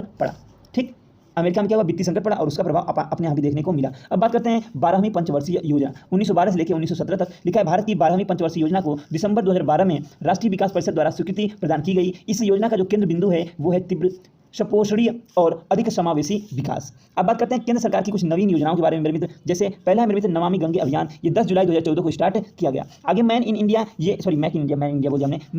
है मेरे मित्र 25 दिसंबर 2014 को ये भी शुरुआत की गई। राष्ट्रीय गोकुल मिशन है, ये भी आपकी 16 दिसंबर 2014 को स्टार्ट की गई। आगे बात करते हैं मेरे मित्र प्रधानमंत्री फसल बीमा योजना आपकी 11 अक्टूबर 2014 को स्टार्ट की गई। वहीं प्रधानमंत्री जनधन योजना आपकी 24 अगस्त 2014 को स्टार्ट की गई। वही जनधन जिसमें आप लोगों ने और हम लोगों ने बहुत से लोगों ने क्या किया कि खाते जो खुलवाए गए, आप उन चीज़ों को याद रखिएगा। अगली क्या बेटी बचाओ बेटी पढ़ाओ का योजना जो है ये 22 जनवरी 2015 को लाई गई। प्रधानमंत्री सुकन्या समृद्धि योजना 22 जनवरी 2015 को ये भी लाई गई। अगली क्या है संसद आदर्श ग्राम योजना, तो यहाँ ये लाई गई आपकी 11 अक्टूबर 2014 को मेरे मित्र। कब लाई गई? 2014 को लाई गई। आगे क्या मेरे मित्र? आगे क्या मिशन इंद्रधनुष कब लाई गई? तो ये आपकी लाई गई मेरे मित्र, ये लाई गई 25 दिसंबर 2014 को। क्लीन माई कोच ये भैया 11 मार्च 2016 को लाई गई। डिजिटल इंडिया 1 जुलाई को 2015 को लाई गई। और प्रधानमंत्री जीवन ज्योति बीमा योजना 9 मई 2015 को लाई गई। चीज़ों को बड़ी बारीकी तरीके से मेरे मित्र देखते चलेंगे और याद करते चलेंगे। अब बात करते हैं प्रधानमंत्री उज्ज्वल योजना, ये 1 मई 2016 को लाई गई।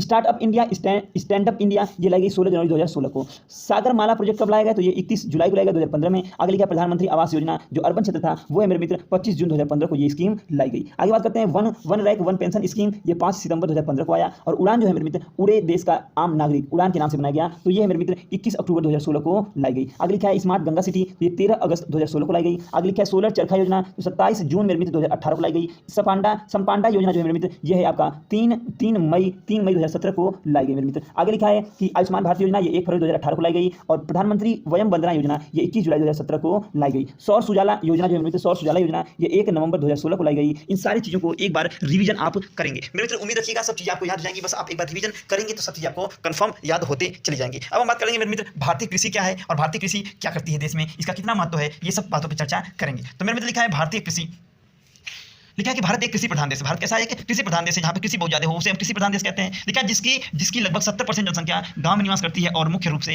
कृषि पर निर्भर है। तो मेरे मित्र गांव में जितने भी लोग रहते हैं वो अक्सर कृषि पर ही निर्भर रहते हैं। तो मेरे मित्र इन चीज़ों को आप याद रखेंगे, 70% लोग गांव में रहते हैं और भारत कृषि प्रधान देश है। भारत की अर्थव्यवस्था में कृषि का अहम योगदान है, बहुत गजब बात। स्वतंत्रता के बाद भारत में कृषि और भूमि सुधार पर विशेष बल दिया। आगे लिखा है कि हरित क्रांति ने भारत की कृषि को अलग मुकाम पर पहुंचाया। लिखा है क्षेत्रफल के आधार पर वर्गीकरण करते हैं। लिखा है कुल सिंचाई का 91% कृषि के लिए उपयोग किया जाता है। कुल भूमि का 46.6 6% शुद्ध बुआई क्षेत्र में आता है। आगे क्या है, वनाच्छादित भूमि का कुल 23.8% है मेरे मित्र। और आगे क्या है, बंजर भूमि का कुल भाग 5% है और प्रति भूमि का कुल भाग 7.5-7.5% है और 4% भाग पर बाग व चारागाह है। अब बात करते हैं भारतीय अर्थव्यवस्था में कृषि का महत्व क्या है। क्या कृषि का महत्व, कृषि का भारत के सकल घरेलू उत्पाद में सबसे बड़ा योगदान है। क्या है, सबसे बड़ा योगदान है। संपूर्ण जनसंख्या के 66 से लेकर 70% भाग को आजीविका प्रदान करती है। कृषि द्वारा कुल निर्यात आय का 14% भाग प्रदान किया जाता है मेरे मित्र। इस चीज को भी आप याद रखेंगे।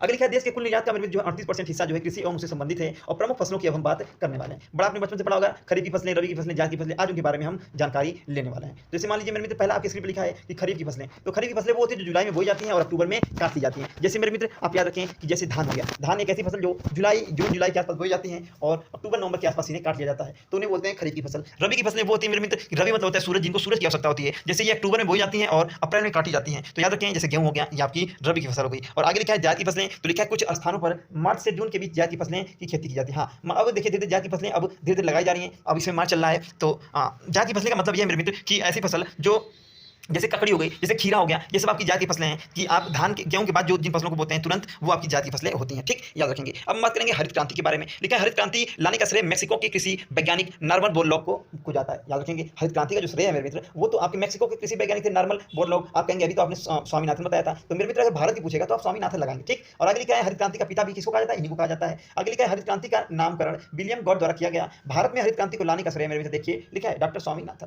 तो भारत में पूछेगा तो आप स्वामीनाथन जी को ही लगाएंगे। आगे लिखा है इन्हें भारतीय हरित क्रांति का जन्मदाता कहा जाता है। देखिए ध्यान से, भारतीय हरित क्रांति का जन्मदाता। आगे क्या है, भारत में प्रथम हरित क्रांति कब आई, तो 66 से 67 से प्रारंभ हुई और दूसरी हरित क्रांति 1989 से लेकर 34 ईस्वी में प्रारंभ मानी जाती है।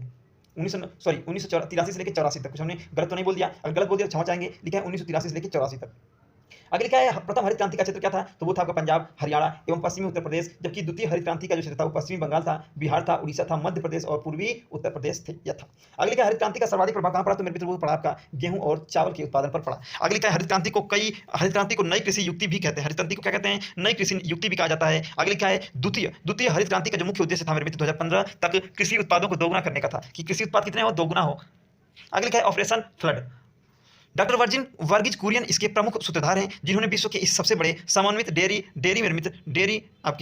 विकास कार्यक्रम की शुरुआत की। आगे लिखा है मेरे मित्र इस श्वेत क्रांति को गति प्रदान करने के लिए 1970 में राष्ट्रीय डेयरी विकास बोर्ड ने ऑपरेशन फ्लड या श्वेत क्रांति की आरंभ की। आगे लिखा है आरंभ में ऑपरेशन फ्लड 10 राज्यों में शुरू किया गया। अभी तक ऑपरेशन फ्लड में 3 चरण पूरे हो चुके हैं। अभी तक ऑपरेशन फ्लड के कितने चरण, तो 3 चरण पूरे हो चुके हैं। आगे लिखा है कि मेरे मित्र कि national dairy reserve institute Karnal जो है हरियाणा में, ये इसकी जो स्थापना हुई तो 1955 में स्थापना इसकी की गई। अब बढ़ते हैं मेरे मित्र आगे की तरफ और अब हम बात करते हैं फर्टिगेशन क्या होता है।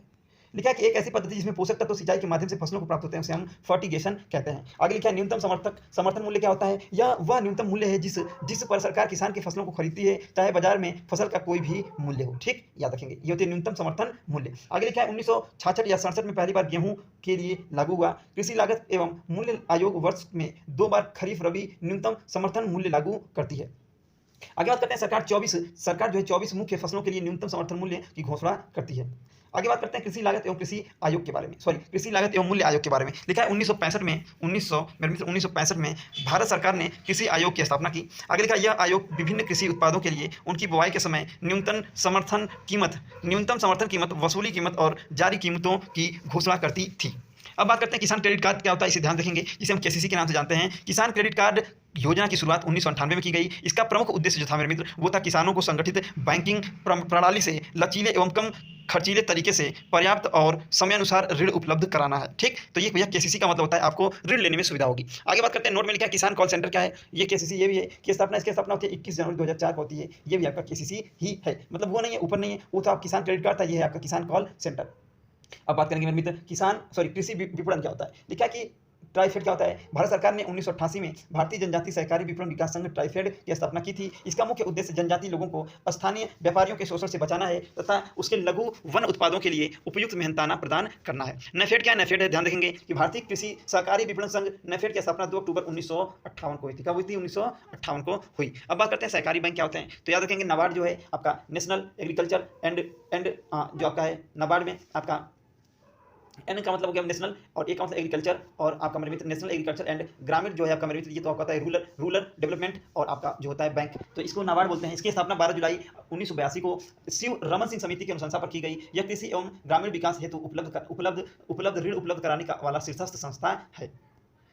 अगली क्या क्षेत्रीय ग्रामीण विकास बैंक क्या होता है, इसकी स्थापना कब हुई तो 1975 में होती है मेरे मित्र, एम नरसिम्हम समिति की सिफारिश पर की गई। अगली क्या है राष्ट्रीय कृषक आयोग। राष्ट्रीय कृषक आयोग क्या है तो लिखा है इस आयोग का जो गठन हुआ 2004 ईस्वी में हुआ। कब हुआ 2004 में डॉक्टर एम.एस. स्वामीनाथन की अध्यक्षता में किया गया था। इसका प्रमुख कार्य था मेरे मित्र कृषि क्षेत्र के विकास, कृषि क्षेत्र की समस्याओं आदि के उपायों का पता लगाना। अब बढ़ते हैं मेरे मित्र आगे की तरफ। आगे क्या लिखा है ध्यान देंगे, कृषि क्षेत्र में हुई विभिन्न क्रांतियों के बारे में हम पढ़ेंगे। लिखा है पहला कि हरित क्रांति ये खाद्यान्न के उत्पादन में हुई, श्वेत क्रांति दूध में होती है, पीली क्रांति तिलहन में होती है, नीली क्रांति मछली के उत्पादन में, और लाल क्रांति आपका टमाटर एवं मांस के उत्पादन में होती है। वहीं सुनहरी क्रांति की बात करते हैं तो ये फलों के उत्पादन में होती है मेरे मित्र। गुलाबी क्रांति आपकी झींगा मछली उत्पादन में होती है, भूरी क्रांति उर्वरक में होती है, और ब्राउन जो क्रांति है वो गैर परंपरागत ऊर्जा विकास या फिर अंडा एवं मुर्गी पालन में। अगर याद रखें रजत क्रांति पूछता है, रजत क्रांति तो ये मेरे मित्र रजत क्रांति भी आपका अंडा से ही रिलेटेड है। आगे बात करते हैं खाद्यान्न श्रृंखला, तो खाद्यान्न सब्जी एवं फल के लिए, और ब्लैक क्रांति जो है खनिज तेल में आत्मनिर्भरता के लिए बनाई गई, ब्लैक क्रांति लाई गई। आगे बढ़ते हैं मेरे मित्र, बात करेंगे मुद्रा के मूल्य में परिवर्तन। मुद्रा के मूल्य में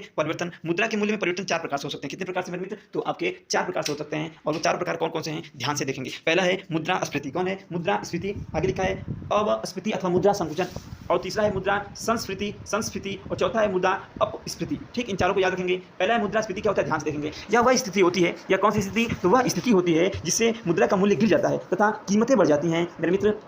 दूसरे शब्दों में यह वह अवस्था होती है जब वस्तुओं की उपलब्ध मात्रा की तुलना में मुद्रा तथा साख की मात्रा अधिक वृद्धि होती है। कहने का मतलब यह मेरे मित्र कि जब सामान का क्या हो जाए कि मेरे मित्र सामान की कीमत क्या हो जाए बढ़ जाए, तो यह होती है मुद्रास्फीति। ठीक, आगे बढ़ते हैं मेरे मित्र। आगे क्या मुद्रास्फीति का प्रभाव क्या होता है तो लिखा है कि उत्पादक वर्ग जैसे कृषि हो गया, व्यापारी हो गया, उद्योगपति हो गया, वो उसको लाभ होता है। किसको लाभ होता है भाई, जो उत्पादन करेगा उसको लाभ होगा। आगे लिखा है ऋणी को लाभ तथा ऋणदाता को हानि होती है। हाँ, ऋण जो लिया था उसको तो लाभ होता है भैया, जो ऋण लिया है उसको लाभ हो जाएगा, लेकिन जिसने ऋण दिया है उसे नुकसान करना पड़ सकता है। कब मुद्रास्फीति में। आगे लिखा है मुद्रास्फीति में आगे लिखा है निश्चित आय वाले वर्ग को हानि तथा जबकि अपरिवर्तित आय वाले वर्ग को लाभ होता है। आगे लिखा है समाज में आर्थिक विषमताएं बढ़ जाती हैं, धनी वर्ग और ज़्यादा धनी हो जाते हैं तथा निर्धन वर्ग और ज़्यादा निर्धन हो जाते हैं मेरे मित्र। इस बातों को आप याद रखेंगे। आगे लिखा है कि व्यापार संतुलन जो है विपक्ष में हो जाता है, क्योंकि आयात में वृद्धि तथा निर्यात में क्या होती है कि कमी होने लगती है। आगे लिखा है मुद्रास्फीति को नियंत्रित करने के उपाय क्या हैं, तो पहले ध्यान से देखेंगे। पहला है संतुलन बजट बनाओ, दूसरा है उत्पादन में क्या करो वृद्धि करना आपको पड़ेगा, तब आप कुछ कर पाएंगे। अब बात करते हैं तीसरे पॉइंट की। तीसरा पॉइंट है सार्वजनिक खर्च पर नियंत्रण रखना है। हाँ, ज़्यादा खर्च नहीं करना है। आगे लिखा है प्रगतिशील करारोपण करवाना है मेरे मित्र। आगे लिखा है सार्वजनिक ऋण में वृद्धि करनी होगी और बचत को प्रोत्साहन करना होगा। और लिखा है नोट में भारत में मुद्रास्फीति थोक मूल्य सूचक के द्वारा मापी जाती है। आगे बात करते हैं मुद्रा अपस्फीति अथवा मुद्रा संकुचन क्या होता है, ध्यान से देखेंगे। लिखा है यह मुद्रास्फीति की विपरीत अवस्था है। कैसी है विपरीत अवस्था है, इसमें मुद्रा का मूल्य बढ़ता है और वस्तुओं और सेवाओं का मूल्य क्या होता है कि घटता है। आगे लिखा है मुद्रा संकुचन को रोकने का उपाय क्या है तो याद रखेंगे सार्वजनिक व्यय में बढ़ोतरी करना, करो रोपण में कमी करना, ऋणों का भुगतान करना, निर्यात में वृद्धि तथा आयात में कमी कर देना और पूर्ति पर नियंत्रण करना आपके मुद्रा संकुचन को रोकने का एक सरल उपाय है। आगे लिखा है मुद्रा संस्फीति क्या होता है तो लिखा है यह वह प्रक्रिया है मेरे मित्र जिसमें जानबूझकर मुद्रा और साख की मात्रा में वृद्धि करके वस्तु के मूल्य में वृद्धि का प्रयास किया जाता है। ऐसा मंदी से छुटकारा पाने के लिए किया जाता है। तो याद रखेंगे मुद्रास्फीति भी आपको समझ में आया होगा। आगे लिखा है मुद्रा अपस्फीति क्या होता है, लिखा है इसके अंतर्गत वे सब क्रियाएं व उपाय आते हैं जो मुद्रास्फीति के वेग को रोकने के लिए किए जाते हैं। अब बात करते हैं नोट में लिखा है मुद्रास्फीति जो है मेरे मित्र देश की आर्थिक स्थिति में सुधार के लिए होती है। आगे लिखा है मुद्रा संकुचन से देश को हानि होती है, ये बात भी आप याद रखेंगे। आगे बात करते हैं अवमूल्यन क्या होता है मेरे मित्र, अवमूल्यन ध्यान देंगे। लिखा है अन्य मुद्रा की तुलना में स्वदेशी मुद्रा के मूल्य को घटाना अवमूल्यन कहलाता है मेरे मित्र, और मुद्रा का अवमूल्यन निर्यात को बढ़ावा देने के लिए किया जाता है। आगे बात करते हैं अब तक भारतीय मुद्रा का 3 बार अवमूल्यन किया जा चुका है। कितनी बार 3 बार तो लिखा है सबसे पहले भारतीय मुद्रा का जो अवमूल्यन है 1949 में हुआ था, दूसरी बार भारतीय मुद्रा का जो अवमूल्यन है 1966 में हुआ, और तीसरी बार आपका 1991 में हुआ, आपका तीसरी बार अवमूल्यन हुआ। तीनों चीज़ों को आप याद रखेंगे। आगे बात करते हैं भारत में राष्ट्रीय रू का अवमूल्यन 1991 भारतीय रुपए का अवमूल्यन 2 चरणों में हुआ था, तो वो 2 चरण आपकी स्क्रीन पर दिखाई दे रहे होंगे। पहला है जब कभी मुद्रास्फीति के साथ साथ मंदी भी आ जाती है, इस अवस्था को स्टैगफ्लेशन कहा जाता है या कहते हैं। आगे क्या ध्यान से देखेंगे मुद्रास्फीति की दर अथवा बेरोजगारी की उच्च दर एक साथ हो तो अवस्था को इस अवस्था को हम स्टैगफ्लेशन कहते हैं। आगे लिखा है हवाला क्या होता है? विदेशी मुद्रा का अवैध कारोबार हवाला कहलाता है। आगे लिखा है काली मुद्रा क्या होता है? वह मुद्रा जिस पर टैक्स नहीं दिया जाता वह काली मुद्रा कहलाती है। आगे लिखा है मेरे मित्र सस्ती मुद्रा क्या होती है? तो लिखा है कि देश की मुद्रा का अंतर्राष्ट्रीय व्यापार में आसानी से उपलब्ध होना। आगे लिखा है कठोर मुद्रा हार्ड करेंसी वह मुद्रा जिसकी आपूर्ति मांग की अपेक्षा कम रहे, यह वह मुद्रा प्रायः विकसित देशों के पास पाई जाती है। आगे लिखा है सॉफ्ट करेंसी क्या होती है? वह मुद्रा जिसकी आपूर्ति मांग की अपेक्षा अधिक हो। आगे लिखा है मेरे मित्र गर्म मुद्रा क्या होता है? ऐसी मुद्रा जिसमें शीघ्र पलायन कर जाने की प्रवृत्ति हो। और आगे लिखा है विधिग्राह्य मुद्रा जिस मुद्रा में भुगतान करने पर लेन देन कानूनी तौर पर स्वीकार करने से मना नहीं कर सकता, भारत की विधिग्राह्य मुद्रा रुपया है। अगली का विमुद्रीकरण क्या होता है? ध्यान से देखेंगे। लिखा है कि भारत सरकार द्वारा पुरानी मुद्रा को समाप्त कर नई मुद्रा चलाना विमुद्रीकरण कहलाता है। यह प्रायः काले धन की व्यवस्था के लिए किया जाता है। आगे लिखा है भारत में सबसे पहले पत्र मुद्रा का पंचलन 1806 ईस्वी में हुई थी। आगे लिखा है मुद्रा के प्रचलन का नियम ब्रेशॉ ने दिया था। और आगे लिखा है कि मुद्रा स्वयं मुद्रा का निर्माण करती है और यह क्रोमर ने कहा था। और आगे लिखा है बाजार के नियम के प्रस्तुतकर्ता JB सिंह थे। अब बात करते हैं मेरे मित्रों मांग की। मांग क्या होती है? लिखा है किसी वस्तु के लिए मांग से अभिप्राय वस्तु को खरीदने की उस इच्छा से है जिसके लिए अपर्याप्त क्रय शक्ति और खर्च करने की तत्परता है, वो होती है मांग। ठीक। आगे लिखा है मेरे मित्र कि मूल्य का मांग के साथ संबंध अर्थशास्त्र में मांग का नियम कहलाता है। यह नियम बतलाता है कि यदि अन्य बातें समान रहें तो किसी वस्तु या सेवा की कीमत में वृद्धि होने पर उसकी मांग घटती है तथा कीमत में कमी होने पर उसकी मांग बढ़ती है। कहने का मतलब अगर कोई चीज़ सस्ती होती है तो वो उसकी मांग बढ़ जाती है और कोई चीज़ महंगी होगी तो उसकी मांग घट जाएगी। ठीक। तो आगे बढ़ते हैं। इस नियम का प्रतिपादन किसने किया? तो मेरे मित्र अल्फ्रेड मार्शल ने किया था। और मांग के नियम के कुछ अपवाद भी हैं, वो अपवाद दिए हैं। लिखा है कि इसका अर्थ यह है कि कुछ वस्तुओं की कीमत अधिक होने पर उसकी मांग बढ़ जाती है। मतलब पैसा जब ज़्यादा उसमें बढ़ता है, मतलब उसकी कीमत बढ़ती है तो उसकी वैल्यू भी उसकी मांग भी बढ़ जाती है तथा कीमत कम होने पर उसकी मांग भी कम हो जाती है। ये कुछ अपवाद हैं। अब अपवाद क्या देखते हैं आगे की तरफ। जैसे प्रतिष्ठा सूचक वस्तु जो है, जैसे लिखा है कुछ वस्तुएं ऐसी होती हैं जिससे सामाजिक प्रतिष्ठा मिलती है। आई बात समझ में? जैसे लिखा है इन वस्तुओं की मांग अधिक होती है क्योंकि इसकी कीमतें बेहद अधिक होती हैं। इसकी मांग क्या होती है? अधिक होती है और इसकी कीमत भी अधिक होती है। आगे लिखा है यदि इसकी कीमत कम हो जाती है तो इसे प्रतिष्ठा सूचक वस्तुएं नहीं माना जाता है। कहने का मतलब आपको मैं बिल्कुल सिंपल भाषा में बताता हूँ कि मेरे मित्र एक समय ऐसा था जब शादी ब्याह में साइकिल दी जाती थी। तो साइकिल उस जमाने में ऐसी तो नहीं थी साइकिल फ्री की मिलती थी। साइकिल उस जमाने में मेरे मित्र कुछ नहीं तो महंगी रही होगी ना, कुछ ऐसे साइकिल रहती थी उस जमाने में महंगी साइकिल दी जाती थी। लेकिन हुआ क्या मेरे मित्र? हुआ ऐसा कुछ कि साइकिल की कीमत कम हो गई और गाड़ी की कीमत मान लीजिए आ गई। अब गाड़ी की कीमत तो ज़्यादा है फिलहाल, लेकिन मान लीजिए सपोज कीजिए गाड़ी की कीमत अगर कुछ दिनों में क्या होगी कि इसकी कीमत कम होगी तो लोग सोचेंगे अरे ये तो गाड़ी बड़ी सस्ती है, कुछ तब लोग महंगी गाड़ी लेने की कोशिश करेंगे। तो कहने का मतलब कुछ चीज़ें ऐसी होती हैं कि जिनकी कीमत कम होने पर उसकी क्या होती है, जो समाज में प्रतिष्ठा वाली चीज़ें हैं तो उसकी कीमत जब कम होगी तो कम लोग लेना पसंद करेंगे, ज़्यादा होगी तो ज़्यादा लोग लेना पसंद करेंगे। आगे लिखा है यदि इसकी कीमत कम हो जाती है तो इसे प्रतिष्ठा सूचक वस्तुएं नहीं माना जाता है। आगे लिखा है यह मांग के नियम की अवहेलना करती है, मतलब रूल को फॉलो नहीं करती है। और आगे लिखा है मूल्यवान हीरे हो गए, पुरानी कारें हो गई आदि इसके उदाहरण हो सकते हैं। ठीक। आगे बढ़ते हैं। अब गिफन वस्तुएं क्या होती है ध्यान से देखेंगे। लिखा है कुछ ऐसी वस्तुएं निम्न वस्तुएं जिन पर उपभोक्ता अपनी आय का बड़ा भाग व्यय करता है। ऐसी वस्तुओं की कीमत कम होने पर इसकी मांग भी कम हो जाती है। इन वस्तुओं पर मांग के नियम का कोई प्रभाव नहीं पड़ता है मेरे मित्र। और आगे लिखा है कि इस मूल्य से वृद्धि से इनके मूल्य में वृद्धि से इनकी मांग में भी वृद्धि हो जाती है तथा मूल्य में कमी से मांग में भी क्या हो जाती है, कमी हो जाती है। ऐसी वस्तुओं को हम गिफन वस्तु कहते हैं। क्या कहते हैं? गिफन वस्तु कहते हैं। इसका प्रतिपादन रॉबर्ट गिफन ने किया था। अब बात करते हैं मांग की लोच क्या होती है। मांग की लोच लिखा है कि मूल्य में परिवर्तन की अनुक्रिया से किसी वस्तु की मांग में होने वाले परिवर्तन, जैसे मूल्य में 5% की कमी के कारण मूल्य में 5% की कमी के कारण मांग में 15% की वृद्धि हम मांग की लोच कहते हैं। नहीं बात समझ में आई? जैसे मान लीजिए कि अभी मान लीजिए अभी तो होली आई है, होली में क्या मान लीजिए कोई चीज़ सस्ती हो जाए। ठीक। जैसे मान लीजिए कोई चीज़ 100 रुपये मिलती थी, अब क्या होगी भैया, अब मान लीजिए सपोज कीजिए वो 90 की मिलने लगी तो लोग क्या करेंगे, जो व्यक्ति 1 किलो लेता था कोई चीज़, जैसे मान लीजिए 100 रुपये के लिए चीनी है और कोई आदमी मान लीजिए 10 किलो लेता था, अगर मान लीजिए चीनी 90 रुपये हो जाएगी तो सोचेगा कि अरे यार चलो पैसे तो उतने लाएं, तो सोचेगा चीनी थोड़ी ज़्यादा ही खरीद के रख ली जाए, तो हो सकता है वो 11 किलो चीनी खरीद ले। तो कहने का मतलब यही है। ठीक। आगे लिखा है मेरे मित्र कि मार्शल जॉन रॉबिन्सन आदि विद्वान इसके संबंधित हैं। जब मूल्य में कमी मांग में अपेक्षाकृत अधिक अनुपात में वृद्धि लाती है तो ऐसी वस्तुओं को हम लोचदार वस्तु कहते हैं। क्या कहते हैं? लोचदार वस्तु कहते हैं। आगे बढ़ते हैं। ऐसी वस्तुएं सामान्यतया विलासिता की वस्तुएं होती हैं। ठीक। ऐसे भी आप याद रख सकते हैं। आगे लिखा है मेरे मित्र कि उपयोगिता क्या है। लिखा है प्रत्येक वस्तु में व्यक्ति की किसी न किसी आवश्यकता की संतुष्टि की क्षमता होती है, मतलब कि हर वस्तु किसी न किसी काम में तो आती है। लिखा है इस संतुष्टि की क्षमता को ही हम वस्तु की उपयोगिता कहते हैं। किसी वस्तु से मिलने वाली उपयोगिता व्यक्ति की आवश्यकता की तीव्रता पर निर्भर करती है। इसलिए जैसे जैसे व्यक्ति किसी वस्तु की अधिक इकाइयों का उपयोग करते हैं, आवश्यकता की जो तीव्रता होती है उतनी क्या होती है, कम होती जाती है। आगे बढ़ते हैं मेरे मित्र, आगे बात करते हैं। अब बात करेंगे उपभोक्ता संतुलन क्या होता है। उपभोक्ता संतुलन लिखा है उपभोक्ता संतुलन एक ऐसी स्थिति है जिसमें एक उपभोक्ता अपनी सीमित आय को विभिन्न वस्तुओं पर व्यय करके अधिकतम संतुष्टि प्राप्त करता है। अब बात करते हैं उत्पादन क्या होता है। याद रखेंगे उत्पादन के बारे में। लिखा है मेरे मित्र कि जिस क्रिया के द्वारा किसी वस्तु का या सेवा में उपयोगिता का सृजन किया जाता है उसे ही हम क्या कहते हैं, उत्पादन कहते हैं। यह रूप परिवर्तन, स्थान परिवर्तन या समय परिवर्तन के द्वारा हो सकता है। जैसे मेरे मित्र समझिए, लिखा है कि धान से चावल होता है, खेत में पैदा करना है, चावल को गांव के किसान से क्रय करके शहर की मंडी में ले जाना, अथवा चावल को 2 वर्ष तक रखकर उसे पुराने चावल जो अच्छा माना जाता है, आपको गांव में आप रहते हो तो आप जानते हो कि पुराने चावल को अच्छा माना जाता है, तो फिर उसको अच्छा माना जाता है और आदमी सोचता है कि चलो पुराना चावल बेचेंगे तो ज़्यादा पैसे मिलेंगे, और सही बात है। तो वही लिखा है कि के रूप में बेचना। सभी क्रियाएं अलग अलग ढंग से उपयोगिता का सृजन करती हैं, इसलिए यह उत्पादन कहलाता है। बात करते हैं उपभोग क्या होता है। उपभोग मतलब खाना या उपभोग करना, अपने लिए यूज करना। लिखा है कि किसी वस्तु में निहित उपयोगिता को समाप्त करना, मतलब जिसका उपयोग उसका जो था वो अपने उपयोग अगर करेगा। चावल का उपयोग क्या है, चावल का उपयोग है कि उसे खाया जाए, और जब हम उसको खाएंगे तो वही कह रहा है कि उसकी उपयोगिता को समाप्त करना या उसमें कमी लाना उपभोग कहलाता है। उपभोग के लिए उत्पादन की आवश्यकता होती है।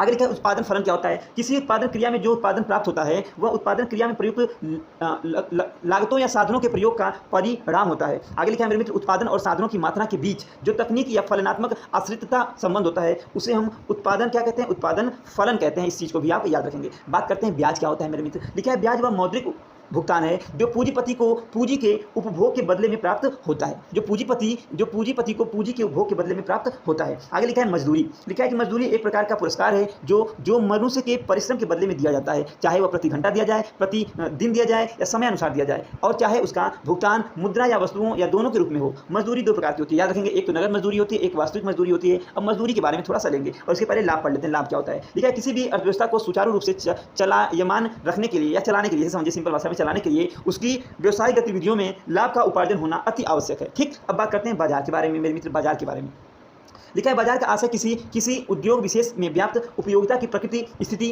अथवा रूप में होता है। इसके अंतर्गत न केवल वर्तमान में किसी वस्तु के क्रय विक्रय में लगी फर्मों और व्यक्तियों को सम्मिलित किया जाता है। तो आगे बढ़ते हैं मेरे भी, तो चीज़ें आपको समझ में आ रही होंगी। अब बात करते हैं बाजारों का वर्गीकरण क्या होता है। लिखा है कि पूर्ण प्रतियोगिता क्या होती है, पहले यही समझेंगे। पूर्ण प्रतियोगिता बाजार के उस रूप को कहते हैं जहाँ किसी वस्तु के क्रेता तथा विक्रेता बड़ी संख्या में होते हैं, उसे हम पूर्ण प्रतियोगिता कहते हैं। जैसे कोई बड़ी बाजार लगी, कोई बड़ी मंडी लगी, ऐसे समझिए। आगे लिखा है एकाधिकार क्या होता है। एकाधिकार बाजार एक ऐसा है जिसमें वस्तु का केवल एक उत्पादक या विक्रेता है। मतलब ऐसे समझिए कि कहीं मान लीजिए कोई छोटी सी बाजार है और उस छोटी सी बाजार के पास एक ही दुकान लगाने वाला, ठेला लगाने वाला सब्जी वाला हो, तो देखिए वो कितना महंगी सब्जी देता है। वो बिल्कुल लाभ लेने के लिए बहुत ज़्यादा महंगी सब्जियों को बेचता है। आगे लिखा है अल्पाधिकार क्या होता है मेरे मित्र। यह अपूर्ण प्रतियोगिता का वह रूप है जिसमें बाजार के परस्पर निर्भर थोड़े से विक्रेता होते हैं और प्रत्येक कुल पूर्ति के वह बड़े भाग पर नियंत्रण रखता है तथा वह बाजार में वस्तु के मूल्य को प्रभावित कर सकता है। अब बात करते हैं लोक वित्त क्या होता है। तो लिखा है मेरे मित्र, लोक वित्त में वे सभी मामले आते हैं जो मुद्रा से जुड़े हुए हैं, जैसे सरकार का आय और व्यय, सरकार द्वारा प्राप्त किया गया, खर्च किया गया, उधार लिया गया या छापी गई मुद्रा। आगे लिखा है लोक वित्त में सार्वजनिक ऋण, वित्तीय प्रशासन एवं राजकोषीय नीति को भी सम्मिलित किया जाता है। बात करते हैं बजट के बारे में। थोड़ी सी बातें बजट के बारे में हो जाती हैं तो अच्छी लगती हैं। लिखा है कि सरकार के आगामी वर्ष में आय व्यय के ब्यौरे को बजट कहते हैं। मतलब कि जितना उसने ब्यौरा दिया सरकार ने, कितना खर्च हुआ, कितना इसमें कहाँ कितना खर्च हुआ, उसी को हम बजट बोलते हैं। बजट के अगले वित्त वर्ष 1 अप्रैल से 31 मार्च की अवधि की वित्तीय योजना होता है। और आगे लिखा है संविधान के अनुच्छेद 112 के अंतर्गत बजट का प्रावधान है। बजट शब्द फ्रेंच भाषा का शब्द है मेरे मित्र, और बजट प्रस्तुत करने के 75 दिन के अंदर इसे पारित करना क्या होता है, आवश्यक होता है। आगे लिखा है बजट के आंकड़े। बजट के 3 प्रकार के आंकड़े होते हैं, याद रखेंगे। पहला है पिछले वित्त वर्ष के अंतिम आंकड़े, चालू वित्त वर्ष के संशोधित आंकड़े और अगले वित्त वर्ष के प्रस्तावित अनुमान। मतलब एक तो बीत गया, ये जो चल रहा है संशोधित है, और एक आने वाला है जो कि अनुमानित लिखा है, अगले वित्त वर्ष के प्रस्तावित अनुमान। आगे लिखा है भारत का संघीय बजट 2 स्तर पर होता है। पहला लिखा है सामान्य बजट, वित्त मंत्री द्वारा प्रस्तुत होता है, और एक है रेल बजट जो रेल मंत्री द्वारा प्रस्तुत होता है। सर विलियम आकवर्थ कमेटी की रिपोर्ट के आधार पर भारत ने 1924 में रेल बजट को सामान्य बजट से अलग किया था। पहले ये दोनों एक ही में थे, लेकिन 1924 में ये दोनों क्या हो गए, अलग अलग हो गए। आगे बढ़ते हैं मेरे मित्र, राजकोषीय घाटा। जब वो सरकार की कुल प्राप्ति, राजस्व एवं पूंजी प्राप्ति तथा कुल व्यय का संतुलन नकारात्मक हो तो उसे हम राजकोषीय घाटा कहते हैं। मतलब कि जब घाटा होगा तो उसे हम राजकोषीय घाटा कहेंगे। ठीक, याद रखेंगे। कुल प्राप्ति जो होगा कुल व्यय से क्या हो जाए, कुल व्यय से का संतुलन जो नकारात्मक हो उसे हम राजकोषीय घाटा कहेंगे। आगे की तरफ बढ़ते हैं मेरे मित्र। आगे देखिए क्या लिखा है। आगे लिखा है कर, टैक्स क्या होता है। लिखा है कर एक प्रकार का अनिवार्य भुगतान है जो उस व्यक्ति को अनिवार्य रूप से सरकार को देना पड़ता है जो कर आधार से संबंधित होता है तथा उसके बदले करदाता को कोई लाभ नहीं मिलता है। लिखा है कर 2 प्रकार का होता है, एक होता है प्रत्यक्ष, एक होता है अप्रत्यक्ष कर या परोक्ष कर कह सकते हैं। प्रत्यक्ष कर क्या होता है, जो आप सामने से दें, जैसे लिखा है प्रत्यक्ष कर जिन करों का भार सीधे व्यक्ति के ऊपर पड़ता है, उसे प्रत्यक्ष कर कहते हैं। और अप्रत्यक्ष कर क्या होता है? जिन करों के वास्तविक बोझ को विवर्तित किया जा सकता है उन्हें अप्रत्यक्ष कर कहते हैं। मैं बिल्कुल आसान भाषा में बताता हूँ आपको। जैसे आपने माचिस के डिब्बे पे देखा होगा, जो भी रुपया लिखा होता है उसके बगल में ब्रैकेट में लिखा होता है अधिकतम मूल्य, या फिर लिखा होता है मेरे मित्र की करों के साथ, ठीक ऐसे लिखा होता है। कुछ आप ध्यान से देखिएगा तो मतलब वो जो होता है उसमें कर जोड़ा होता है पहले से, तो उसमें आपको अलग से तो देना नहीं है, तो वही आपका होता है अप्रत्यक्ष कर। अप्रत्यक्ष कर वो होता है जो आपको सामने से देना पड़ता है, वो होता है प्रत्यक्ष कर। ठीक, आगे बढ़ते हैं मेरे मित्र। आगे क्या, केंद्र सरकार द्वारा लगाए जाने वाले प्रत्यक्ष कर कौन कौन से हैं? जैसे आयकर है, निगम कर है, संपत्ति कर है, उपहार कर है, ब्याज कर है, प्रतिभूति व्यवहार कर है, पूंजी लाभ कर है, लाभांश कर है, व्यय कर है और आस्तिक कर है। ये सारे 10 प्रकार के आपके 10 आपके दिए गए हैं। 10 आपके क्या हैं? आपके 10 आपके कर हैं। ये आपसे केंद्र सरकार लेती है प्रत्यक्ष कर के रूप में। आगे बात करते हैं राज्य सरकार द्वारा लगाए गए प्रत्यक्ष कर कौन कौन है? तो राज्य सरकार आपसे लेती है भू राजस्व कर, पथ कर, मतलब रास्ते जाते हैं तो आप देते हैं कि टोल टैक्स, वही है। आगे लिखा है कृषि आय पर कर, होटल प्राप्तियों पर कर, व्यवसाय पर कर, गैर शहरी संपत्ति पर कर और लिखा है रोजगारों पर कर है। तो ये भी आपसे राज्य सरकार लेती है। अब बात करते हैं केंद्र सरकार द्वारा लगाए जाने वाले अप्रत्यक्ष कर जो आपको पता नहीं चलता है। जैसे सीमा शुल्क हो गया, पता नहीं चलता है, आगे समझ में, वो आपको जब आप बॉर्डर क्रॉस करके जाते हैं तभी आपको पता, मतलब उसी में सब जोड़ लिया जाता है, आपको अलग से नहीं देना है। सेवा कर, केंद्रीय बिक्री कर और केंद्रीय उत्पाद शुल्क, ये भी आपको अलग से नहीं देना है। अगले क्या, राज्य सरकार द्वारा लगाए जाने वाले अप्रत्यक्ष कर कौन से हैं? तो पहला है हमारे मित्र शिक्षा उपकर, आगे बिक्री कर, वाहनों पर कर, विज्ञापन कर, स्टाम्प व पंजीयन शुल्क, प्रवेश कर, कहीं आप जाते हैं तो एंट्री कर आपको देना पड़ता है। आगे लिखा है मेरे मित्र वाहनों पर कर, विज्ञापन कर और प्रवेश कर और स्टाम्प पंजीयन कर हो गया। आगे देखिए डीजल पेट्रोल पर बिक्री कर और सट्टेबाजी पर कर, ये आपकी राज्य सरकार के अप्रत्यक्ष कर माने जाते हैं। नोट में देख लेते हैं ध्यान से कि VAT सबसे पहले वेट जो है सबसे पहले हरियाणा में लगा था। ये जो कर था वो पहले हरियाणा में लगा था तथा इसके बाद ये उत्तर प्रदेश में लगा। आगे लिखा है कर ढांचे के सुधार हेतु राजा चेलैया समिति का गठन 1991 में किया गया था। चेलैया समिति और गैर कृषकों के लिए 25,000 रुपये से अधिक वार्षिक कृषि आय पर आयकर लगाने की सिफारिश की थी, मतलब जिसकी आय 25,000 से ज़्यादा होगी वो कर देगा। आगे लिखा है केंद्रीय बिक्री कर एक ऐसा कर जिसे केंद्र सरकार लगाती है तथा इसे राज्य सरकार द्वारा वसूलती है। केंद्र को सर्वाधिक निवल राजस्व जिसे हम नेट टैक्स की प्राप्ति, मेरे मित्रों इसकी प्राप्ति क्या होती है? आपकी सीमा शुल्क से होती है। यह राज्य सरकार को नहीं दिया जाता।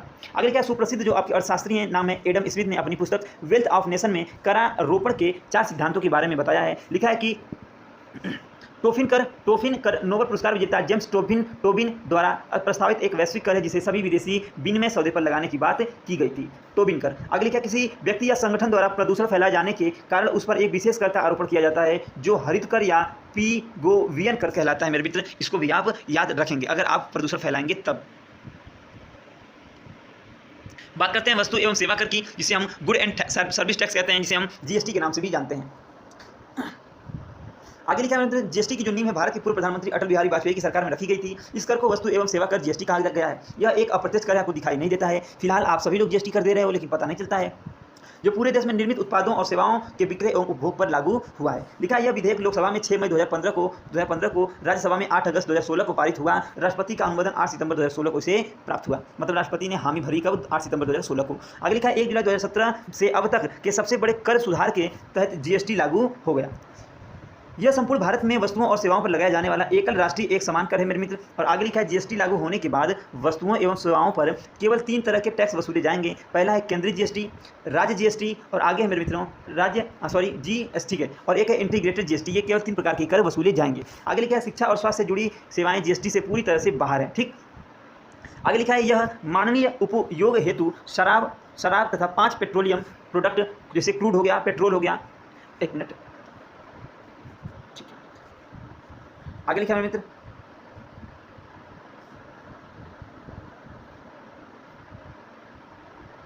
चलिए आगे लिखा है मेरे मित्र कि लिखा है कि को छोड़कर सभी वस्तुओं कौन कौन से थे? वो थी आपकी क्रूड था, पेट्रोल था, हाई स्पीड डीजल थी, नेचुरल गैस थी। HTF को छोड़कर सभी वस्तुओं की आपूर्ति पर आरोपित होगा। आगे लिखा है कोई भी अपराधी जो टैक्स का भुगतान नहीं कर रहा या कम भुगतान करता है उसे देय कर राशि का 10% क्या होगा? जुर्माना भी देना होगा। बात करते हैं बैंकिंग के बारे में।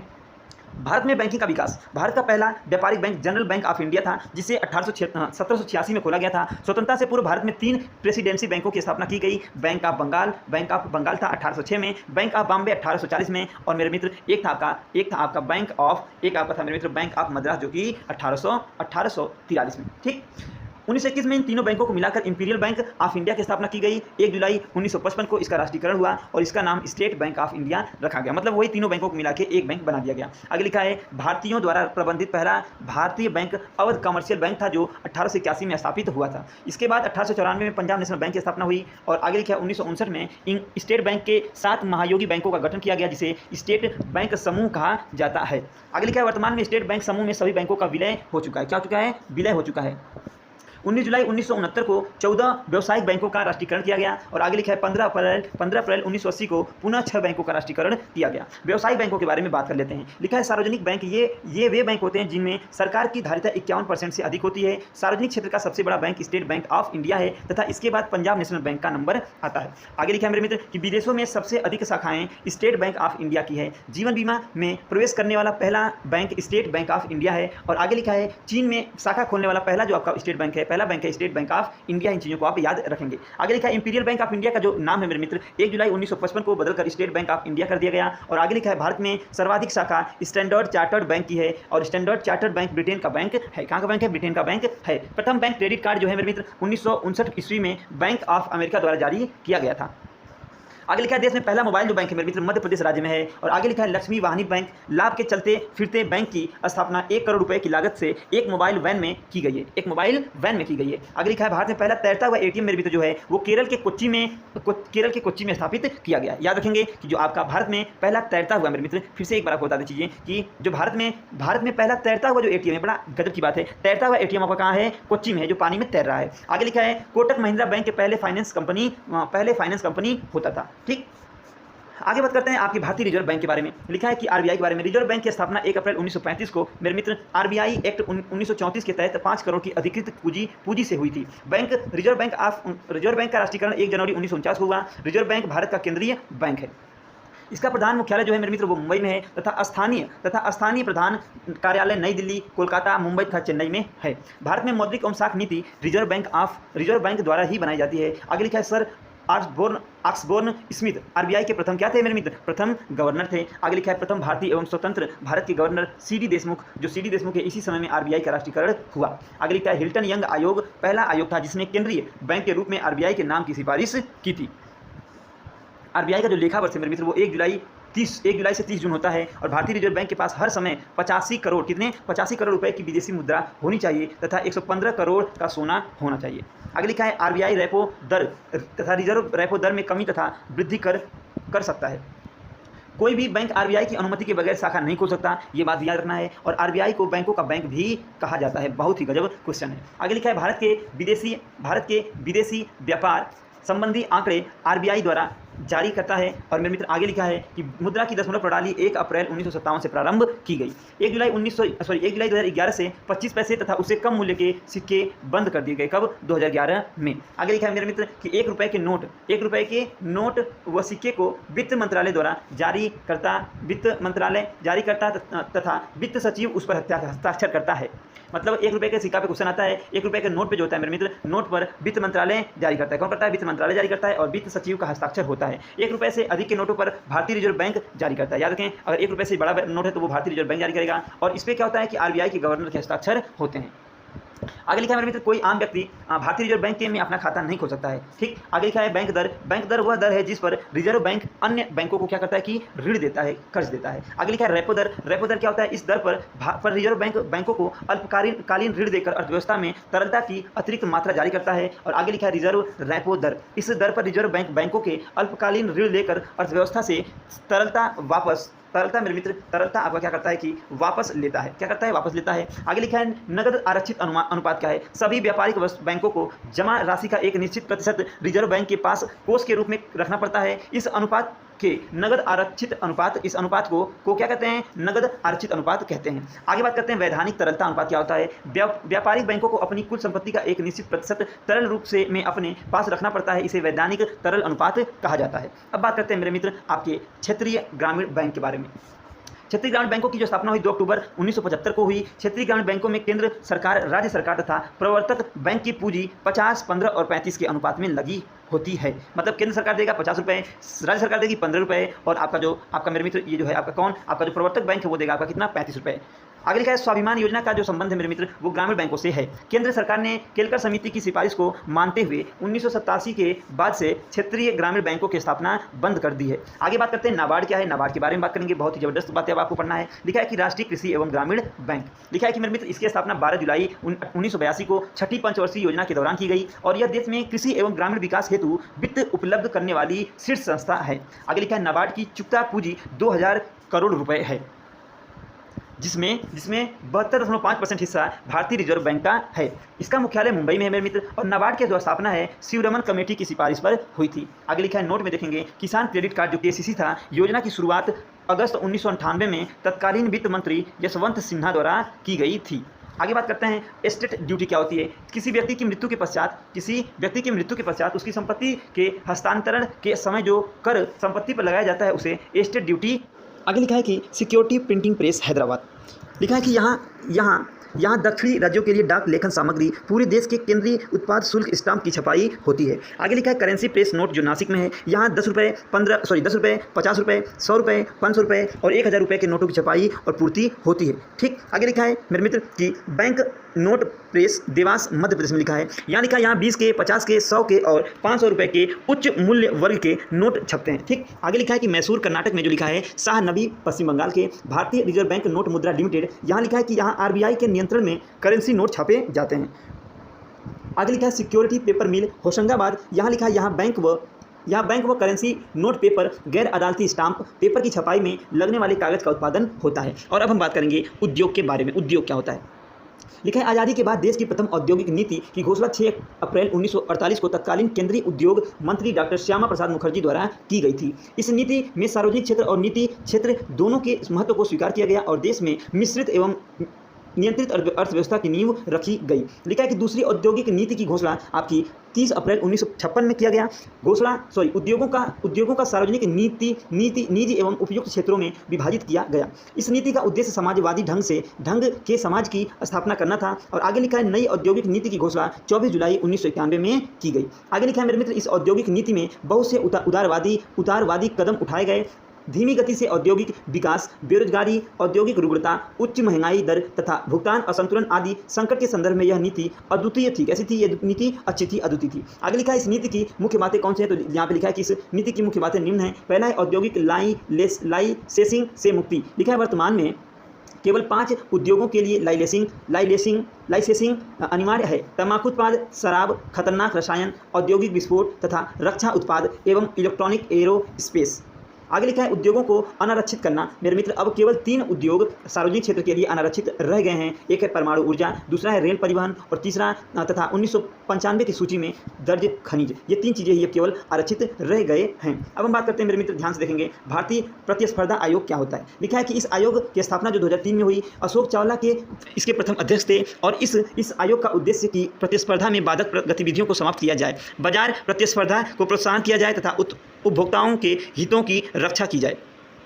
आगे लिखा है मेरे मित्र भारतीय मानक ब्यूरो 1947 में भारतीय उद्योगों में उत्पादों के लिए मानक तैयार करने के हेतु स्थापित किया गया। यह एक अर्ध सरकारी संस्था है। यह विभिन्न उत्पादों पर गुणवत्ता चिन्ह अर्थात ISI चिन्ह आवंटित करती है। अब बात करते हैं क्रेडिट रेटिंग के बारे में। लिखा है कि क्रेडिट रेटिंग किसी भी देश, संस्था या व्यक्ति की साख या उसके भुगतान करने की क्षमता पर मूल्यांकन होती है। AAP सबसे मजबूत, सबसे बेहतर क्रेडिट रेटिंग मानी जाती है। अब हम बात करेंगे सार्वजनिक क्षेत्र में इस्पात कारखाने कौन कौन से हैं। पहला है राउरकेला जो कि उड़ीसा में पड़ता है। यह लिखा है द्वितीय पंचवर्षीय योजना के अंतर्गत जर्मनी की सहायता से स्थापित किया गया और वर्ष 1959 में मेरे मित्र इसका उत्पादन शुरू हुआ। भिलाई को याद कराया था किसे? लाई। क्या लाई मेरे मित्र? अरे लाई क्या लाई थी? तो मेरे मित्र याद रखेंगे लाई क्या लाई। अरे लाई थी वो क्या याद नहीं है आपको, भूल गए आप, इसका मतलब है। तो लिखा है मेरे मित्र अरे लाई 36 चीजें लाई थी। कहाँ से लाई थी? तो रूस से लाई थी बस। तो लिखा है कि द्वितीय पंचवर्षीय योजना के अंतर्गत रूस की सहायता से स्थापित किया गया। सन 1959 में उत्पादन शुरू हुआ। और आगे था दुर्गा पूजा कहाँ होता है? पश्चिम बंगाल में ज़्यादातर होता है। और हमने कहा था भैया 9 दिन तक दुर्गा जी बैठती हैं, मतलब स्थापना होती है और 10वें दिन उन्हें क्या कहता है? उनकी विदाई होती है। तो 10 दिन मतलब 10 आता है, तो 10 से याद रखें ब्रिटेन की सहायता से हुआ। द्वितीय पंचवर्षीय योजना के अंतर्गत ब्रिटेन की सहायता से स्थापित किया गया और 1962 में मेरे मित्र उत्पादन क्या हुआ? शुरू हुआ। ठीक, आगे बोकारो की बात करते हैं। बोकारो झारखंड में लिखा है कि पहले बोकारो बिहार में था, अब झारखंड में चला गया है। याद रखेंगे एशिया का सबसे बड़ा संयंत्र है ये, और इसे तृतीय पंचवर्षीय योजना के अंतर्गत रूस की सहायता से निर्मित स्थापित किया गया। वर्ष 1973 ईस्वी में इसका उत्पादन आरंभ हुआ। बात करते हैं बर्नपुर क्या है। निजी क्षेत्र संयंत्र में राष्ट्रीयकरण द्वारा अधिगृहित यह संयंत्र रूस की सहायता से स्थापित हुआ। और सलेमपुर जो कि आपकी तमिलनाडु में पड़ता है, लिखा है चौथी पंचवर्षीय योजना के अंतर्गत स्थापित किया गया सलेम। आगे लिखा है भद्रावती क्या होता है। भद्रावती कर्नाटक में है, चौथी पंचवर्षीय योजना के अंतर्गत राष्ट्रीय कृत किया गया। विजयनगर जो है आपका कर्नाटक में पड़ता है, विजयनगर साम्राज्य वाला ही विजयनगर है, ध्यान से देखेंगे। लिखा है चौथी पंचवर्षीय योजना के अंतर्गत स्थापित किया गया इसको भी। तो चलते हैं आगे की तरफ बढ़ते हैं। आगे लिखा है महारत्न कंपनियां कौन कौन सी हैं, इधर जरा एक नजर फेरेंगे, ज़्यादा नहीं। लिखा है कंपनियां हैं, स्थापना है और मुख्यालय है। एक बार देखेंगे भारतीय इस्पात प्राधिकरण है आपका 1973 में स्थापना होती है, दिल्ली में है। तेल एवं प्राकृतिक गैस की बात करते हैं तो 1956 में होती है, इसकी स्थापना देहरादून में है। राष्ट्रीय थर्मल पावर कॉर्पोरेशन लिमिटेड की स्थापना मेरे मित्र दिल्ली में होती है 1925 में। कोल इंडिया लिमिटेड की स्थापना कोलकाता में होती है 1975 में, याद रखेंगे। आगे लिखा है ऑयल इंडिया मेरे मित्र ऑयल इंडिया कॉर्पोरेशन 1959 में दिल्ली में होती है। भारतीय गैस प्राधिकरण लिमिटेड 1984 में दिल्ली में होती है। भारत हैवी इलेक्ट्रिकल्स 1962 में दिल्ली में ही होती है। और भारत पेट्रोलियम कॉर्पोरेशन लिमिटेड 1976 में मुंबई में होती है। अब बात करते हैं महारत्न के दर्जे हेतु आवश्यक दशाएं। लिखा है कंपनी शेयर बाजार से सूचीबद्ध होना चाहिए। पहली बात, पिछले 3 वर्षों में कंपनी का औसत कारोबार रुपए 25,000 करोड़ रहा हो। इस दौरान कंपनी ने 50,000 करोड़ का औसत शुद्ध लाभ अर्जित किया हो। और आगे लिखा है कंपनी के पास नवरत्न का दर्जा हो। ठीक, अब बात करते हैं नवरत्न कंपनियों के बारे में, कौन कौन सी आखिरकार वो कंपनियां हैं। पहला है भारत इलेक्ट्रॉनिक लिमिटेड 1954 में इसकी स्थापना होती है, बेंगलुरु में इसका मुख्यालय है। और लिखा है हिंदुस्तान एरोनॉटिकल्स लिमिटेड जो है ये 1940 में स्थापना इसकी होती है, बेंगलुरु में स्थित है इसका मुख्यालय। आगे लिखा है मेरे मित्र कि महानगर टेलीफोन निगम लिमिटेड की स्थापना 1986 में दिल्ली में होती है। नेशनल एल्यूमिनियम कंपनी लिमिटेड जो है 1981 में उड़ीसा में होती है। कहाँ पे होती है? उड़ीसा में होती है। आगे लिखा है कि हिंदुस्तान पेट्रोलियम कॉर्पोरेशन लिमिटेड 1976 में मुंबई में होती है। Power grid corporation of India limited मेरे मित्रों 1989 में दिल्ली में होती है। पावर फाइनेंस कॉर्पोरेशन लिमिटेड 1986 में दिल्ली में होती है। और मेरे मित्रों आगे लिखा है ऑयल इंडिया लिमिटेड 1959 में दुलियाजन असम में होती है। कहाँ पे होती है? असम में होती है। आगे लिखा है मेरे मित्र कि राष्ट्रीय खनिज विकास निगम लिमिटेड 1958 में हैदराबाद में होती है। और राष्ट्रीय ग्रामीण विद्युतीकरण 1969 में दिल्ली में होती है। कहाँ होती है? इसकी स्थापना दिल्ली में होती है। अब बात करते हैं मेरे मित्र आगे की राष्ट्रीय इस्पात जो आपका लिमिटेड है इसकी स्थापना 1971 में विशाखापट्टनम में होती है। शिपिंग कॉर्पोरेशन ऑफ लिमिटेड ये 1961 में मुंबई में होती है। नेवेली लिग्नाइट कॉर्पोरेशन जो है 1956 में चेन्नई में होती है। भारतीय कंटेनर विकास निगम लिमिटेड 1988 में दिल्ली में होती है। इंजीनियर इंडिया लिमिटेड 1965 में दिल्ली में होती है इसकी स्थापना, दिल्ली में इन सबका ठीक है। आगे बढ़ते हैं। और राष्ट्रीय विखंडन निर्माण कॉर्पोरेशन लिमिटेड जो है इसकी स्थापना 1960 में मुख्यालय दिल्ली में है। ये सारे मुख्यालय दिए हैं कॉर्नर में, और गलती से हमने कुछ और बोल दिया हो तो क्षमा चाहूँगा। आगे बात करते हैं नवरत्नों में दर्जे हेतु आवश्यक दशाएं क्या होनी चाहिए। नवरत्न का दर्जा प्राप्त कंपनियों के पास 1000 करोड़ रुपए तक के निवेश प्रस्तावों पर केंद्र सरकार की पूर्वानुमति के बिना ही निर्णय ले सकती हैं। आगे लिखा है कि मेरे मित्र कि पिछले 3 वर्षों में कंपनी लगातार लाभ में रही हो। नवरत्न का दर्जा प्राप्त होने के लिए 100 स्कोर में से 60 स्कोर होना चाहिए। आगे लिखा है नोट में लिखा है केंद्र सरकार ने सितंबर 1970 में पेट्रोलियम क्षेत्र की company Bharat petroleum corporation limited को महारत्न कंपनी का दर्जा दे दिया है। इसे भी आप याद रखेंगे। अब बात करेंगे मिनी रत्न के बारे में। लिखा है इस योजना का प्रारंभ 1997 में किया गया। वर्तमान में मिनी रत्न कंपनियों की संख्या जो है 74 है। Bharatiya Vimanpattanam Pradhikaran, Cochin shipyard limited, Hindustan copper limited, Mishra Dhatu Nigam limited आदि मिनी रत्न कंपनियां हैं। आगे लिखा है भारत में औद्योगिक वित्त प्रदान करने वाली संस्थाएं। लिखा है भारतीय औद्योगिक विकास बैंक IBDI की स्थापना भारतीय रिजर्व बैंक के पूर्णतः स्वाधिकृत सहायक संस्था के रूप में 1964 ईस्वी में की गई। 2004 में इसका रूपांतरण मेरे मित्र एक बैंक के रूप में हो गया। आगे बात करते हैं भारतीय औद्योगिक वित्त निगम IFCI। यह IFCI अधिनियम के तहत वर्ष 1948 में स्थापित की गई पहली विकास वित्त संस्था है। अब बात करते हैं भारतीय लघु औद्योगिक विकास बैंक CBD के बारे में। लिखा है सरकार द्वारा 1988-89 के बजट में इसकी स्थापना की घोषणा की गई तथा इस बैंक ने 1990 ईस्वी में अपना कार्य प्रारंभ कर दिया। और आगे लिखा है मुख्यालय कहाँ पे है? तो लखनऊ में इसका मुख्यालय है। अब बात करते हैं भारतीय यूनिट ट्रस्ट UTI के बारे में। भारतीय संसद ने 1963 में भारतीय यूनिट ट्रस्ट अधिनियम पारित किया है और अधिनियम के अनुसार उसकी स्थापना 1964 ईस्वी में एक वैधानिक इकाई के रूप में की गई है। आगे लिखा है मेरे मित्र विनिवेश क्या होता है। लिखा है विनिवेश के बारे में वह प्रक्रिया जिसमें सार्वजनिक क्षेत्र के उद्यमों का सरकारी हिस्सा बेचा जाता है। सरकार के रंगराजन समिति 1991 की सिफारिश पर विनिवेश की प्रक्रिया 1991 में आरंभ की गई। आगे लिखा है मेरे मित्र कपड़ा उद्योग क्या होता है, ध्यान से देखेंगे। भारत का कृषि उद्योग के बाद दूसरा सबसे बड़ा रोजगार प्रदान करने वाला उद्योग है कपड़ा उद्योग।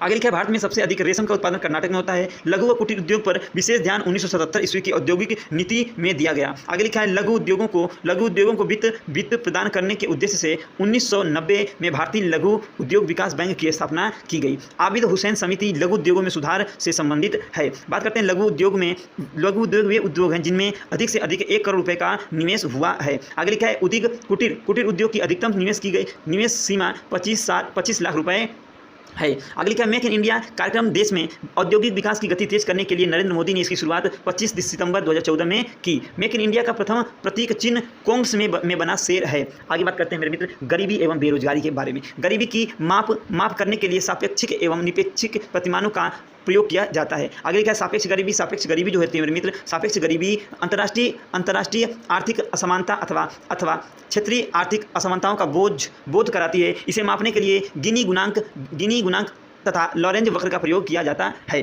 अब बात करते हैं निरपेक्ष गरीबी क्या होती है। निरपेक्ष गरीबी होती है, इसका अभिप्राय मानव की आधारभूत आवश्यकताएं जैसे भोजन, कपड़ा, स्वास्थ्य सुविधा आदि की पूर्ति हेतु पर्याप्त वस्तुओं एवं सेवाओं को जुटा पाने में असमर्थता से है। आगे लिखा है मेरे मित्र गरीबी रेखा क्या होती है, ध्यान से देखेंगे।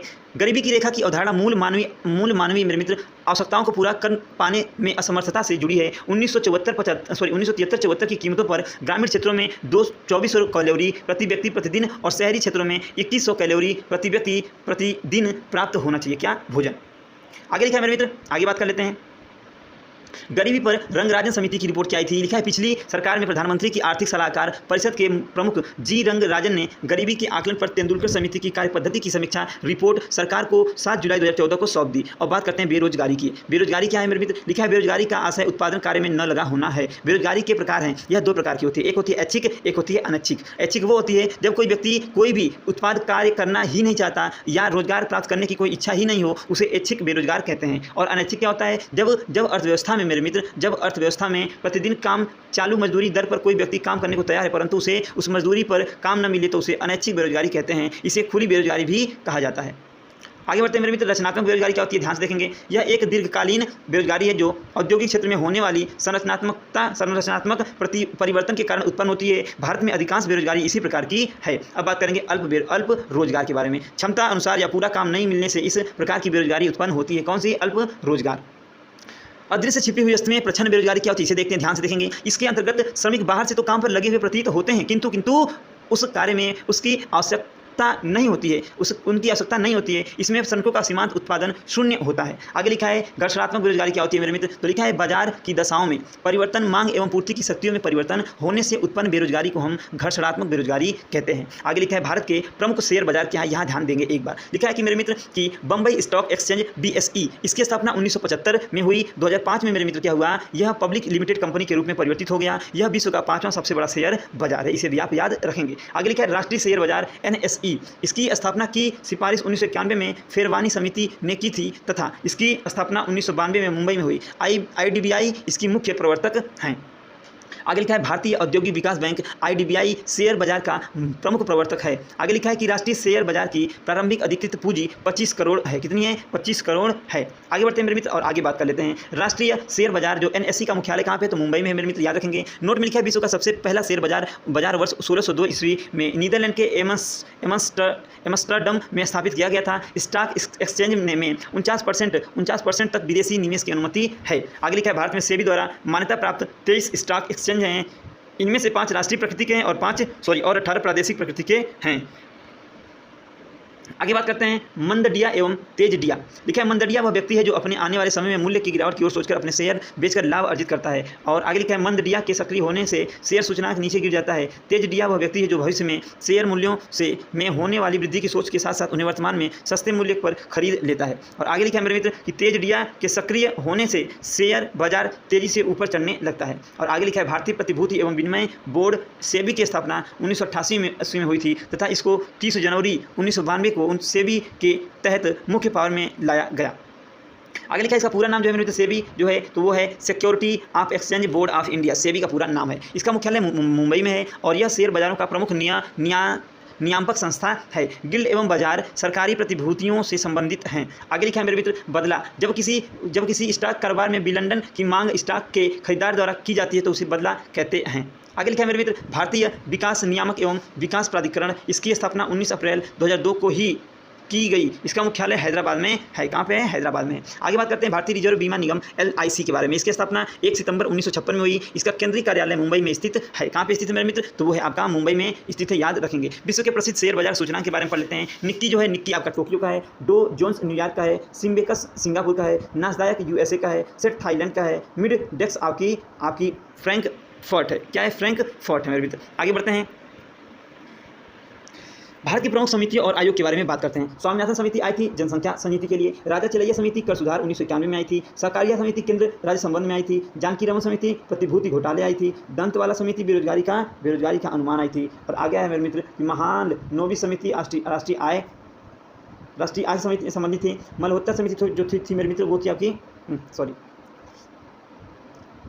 मल्होत्रा समिति जो है बीमा क्षेत्र में सुधार से संबंधित है। अगली क्या है? भंडारी समिति क्षेत्रीय ग्रामीण बैंकों की पूर्ण संरचना। और तेंदुलकर समिति गरीबों से संबंधित BPL मतलब जो कार्ड होता है वो बनवाना। अगली क्या है? मीरा सेठ समिति हथकरघा के विकास। और सत्य समिति मुस्लिमों की सामाजिक, आर्थिक और शैक्षिक स्थिति पर अध्ययन। और आगे लिखा है रंगराजन समिति भुगतान संतुलन लिखा है। आबिद हुसैन समिति लघु उद्योग लिखा है। भगवती समिति बेरोजगारी लिखी है। वैद्यनाथ समिति सिंचाई के पानी लिखा है। ज्योति बसु आपकी समिति ऑक्टाई समिति पर रिपोर्ट। सेन गुप्ता समिति शिक्षित बेरोजगारी होती है। डॉक्टर विजय केलकर प्राकृतिक गैस मूल्य होता है। केलकर समिति 2 प्रत्यक्ष एवं परोक्ष करारोपण है। और मंडल का कमीशन पिछली जातियों के लिए सीटों का आरक्षण, इसे भी आप याद रखेंगे। कोठारी समिति जो थी वो शैक्षिक सुधार के लिए लगी थी। नरसिम्हन समिति बैंकिंग सुधार के लिए। हजारीबाग औद्योगिक नीति के लिए। तिवारी समिति औद्योगिक रुग्णता हेतु। मालेगांव समिति प्राथमिक पूंजी बाजार। आगे लिखा है NS वर्मा समिति वाणिज्यिक बैंकों की पुनर्संरचना। मिस्त्री समिति लिखा है वित्तीय गतिविधियों के सुधार हेतु सुझाव। आगे बात करते हैं मेरे मित्र, अब हम बात करेंगे आगे की तरफ बढ़ के सुंगलू समिति किससे संबंधित है। लिखा है सुंगलू समिति जो है मेरे मित्र वो है सरदार सरोवर बांध। एक मिनट थोड़ा सा देख लेते हैं। हाँ ठीक है, लिखा है सरदार सरोवर बांध परियोजना के विस्थापितों के पुनर्वास की स्थिति की समीक्षा हेतु। आगे लिखा है पाठक आयोग क्या था? UNO के तेल के बदले अनाज कार्यक्रम की जांच हेतु। आगे लिखा है मेरे मित्र MMC जोशी समिति जो है ये है काले धन से संबंधित। और आगे लिखा है बासवान समिति सिविल सेवा परीक्षा में बदलाव करने का सुझाव। अब हम बात करते हैं कुछ अन्य प्रमुख योजनाओं के बारे में। लिखा है अन्नपूर्णा योजना, इसका जो प्रारंभ था ये था 2 अक्टूबर 2000 को गाजियाबाद के सिखोड़ा गांव में हुआ था। आगे लिखा है इस योजना का उद्देश्य था अत्यंत निर्धन वृद्धों के लिए रोटी की व्यवस्था करना है। आगे लिखा है मेरे तो सर्व शिक्षा अभियान, इस योजना की शुरुआत 2001 में हुई थी। इसका मुख्यालय उद्देश्य गरीब बच्चों को शिक्षा उपलब्ध कराना है। आगे लिखा है इस योजना में केंद्र सरकार व राज्य सरकार का 50% धन लगा होता है। आगे बढ़ते हैं, राष्ट्रीय ग्रामीण स्वास्थ्य मिशन क्या होता है मेरे मित्र? लिखा यह योजना 2005 में शुरू की गई। इसका उद्देश्य क्या था? तो ग्रामीण क्षेत्रों में स्वास्थ्य सेवा उपलब्ध कराना। आगे लिखा है मिशन इंद्रधनुष क्या है मेरे मित्र? इसकी शुरुआत 2014 को हुई। इसका उद्देश्य उन सभी बच्चों को टीका लगाना है जिनका आंशिक रूप से 7 बीमारियों का टीका नहीं लगाया। आगे लिखा है राष्ट्रीय ग्रामीण रोजगार गारंटी अधिनियम नरेगा। इसकी शुरुआत 2 फरवरी 2006 में आंध्र प्रदेश के अनंतपुर गांव में से हुई थी। 2 अक्टूबर 2009 को इसका नाम बदलकर महात्मा गांधी रोजगार गारंटी योजना कर दिया गया, मनरेगा कर दिया गया। आगे लिखा है इस योजना में हर रविवार को 100 दिन का मेरे मित्र क्या मिलता है? आपको काम मिलता है। और आगे लिखा है इस योजना में केंद्र सरकार और राज्य सरकार के मध्य 90 व 10% सहयोग दिया जाता है। ठीक, आगे बात करते हैं मेरे मित्र अर्थशास्त्र के कुछ महत्वपूर्ण तथ्य। लिखा है कि भारत में सर्वाधिक दूध उत्पादन राज्य उत्तर प्रदेश है। और भारत में डीजल इंजन बनाने का पहला कारखाना सतारा महाराष्ट्र में 1932 में खोला गया था। इसे भी आप याद रखेंगे। आगे बढ़ते हैं मेरे मित्र और आगे की बातों को याद रखते हैं। भारतीय बैंकों की विदेशों में सबसे अधिक शाखाएं UK में हैं। सुपर 301 अमेरिकी व्यापार कानून की धारा है जो उन्हें अपने आयात पर उच्च सीमा शुल्क लगाने की अपील की शक्ति देती है। अगली क्या है? राज्य समिति ने कृषि जोतों पर कर लगाने की सिफारिश की थी। भारत में सबसे अधिक संरचनात्मक बेरोजगारी पाई जाती है। विश्व में सबसे अधिक सहकारी संस्थाएं भारत में है। और केंद्रीय एग्मार्क प्रयोगशाला नागपुर में, कहाँ पे? नागपुर में है। आगे लिखा है कि कृषि को उद्योग का दर्जा देने वाला प्रथम राज्य महाराष्ट्र 1997 में था। और आगे लिखा है आज भारत की पहली स्वर्ण रिफाइनरी सिरपुर, कहाँ लिखा है? सिरपुर महाराष्ट्र में स्थापित हुई थी। आगे लिखा है विश्व की सबसे बड़ी स्वर्ण रिफाइनी रेड रिफाइनी लिमिटेड दक्षिण अफ्रीका में है। विश्व की दूध उत्पादन में भारत का पहला स्थान व USA का दूसरा स्थान। आगे लिखा है दाल के उत्पादन में भारत का विश्व में पहला स्थान है। आगे लिखा है भारत में सेवा व कर लगाने के लिए 88वां संविधान संशोधन 2023 में किया गया था। आगे लिखा है कि भारत के मेरे मित्र कर्नाटक राज्य में जनगणना की तर्ज पर मौतों की गणना का कार्य भी प्रारंभ किया गया। आगे लिखा है कृष्ण क्रांति का मतलब खनिज तेल में आत्मनिर्भरता से है। आगे लिखा है राष्ट्रीय ग्रामीण विकास संस्थान हैदराबाद में स्थित है। खादी एवं ग्रामीण उद्योग आयोग की स्थापना दूसरी पंचवर्षीय योजना में की गई थी। आगे लिखा है मेरे मित्र 1944 ईस्वी में मुंबई के 8 उद्योगपतियों द्वारा प्रस्तुत योजना को बॉम्बे योजना कहते हैं। आगे लिखा है 1950 में जयप्रकाश नारायण द्वारा सर्वोदय योजना प्रस्तुत की गई। आगे लिखा है कि भारत में पहला जल विद्युत शक्ति ग्रह 1897 ईस्वी में दार्जिलिंग में हुआ था। आगे लिखा है कि भारत के कुल तिलहन उत्पादन में मूंगफली का हिस्सा सबसे अधिक है। आगे लिखा है भारत में सर्वाधिक नगरीकरण गोवा राज्य से बना हुआ है। ऐसी वित्त व्यवस्था जिसमें सरकारी व्यय आय से अधिक होता था। शेष घाटे को पूरा करने के लिए सामान्यतया मुद्रा छापी जाती है, जो उसे घाटे की वित्त व्यवस्था कहते हैं। आगे लिखा है भारत में मोटर वाहनों का सर्वाधिक निर्यात जवाहरलाल नेहरू बंदरगाह से किया जाता है। आगे लिखा है भारत में गरीबी हटाओ का नारा 5वीं पंचवर्षीय में दिया गया। उपभोक्ता की बचत का सिद्धांत अल्फ्रेड मार्शल ने लिया है। किसी देश का आयात और निर्यात से संबंधित भुगतान व्यापार क्षेत्र कहलाता है। रोजगार गारंटी योजना सर्वप्रथम 1972-73 में महाराष्ट्र में शुरू की थी।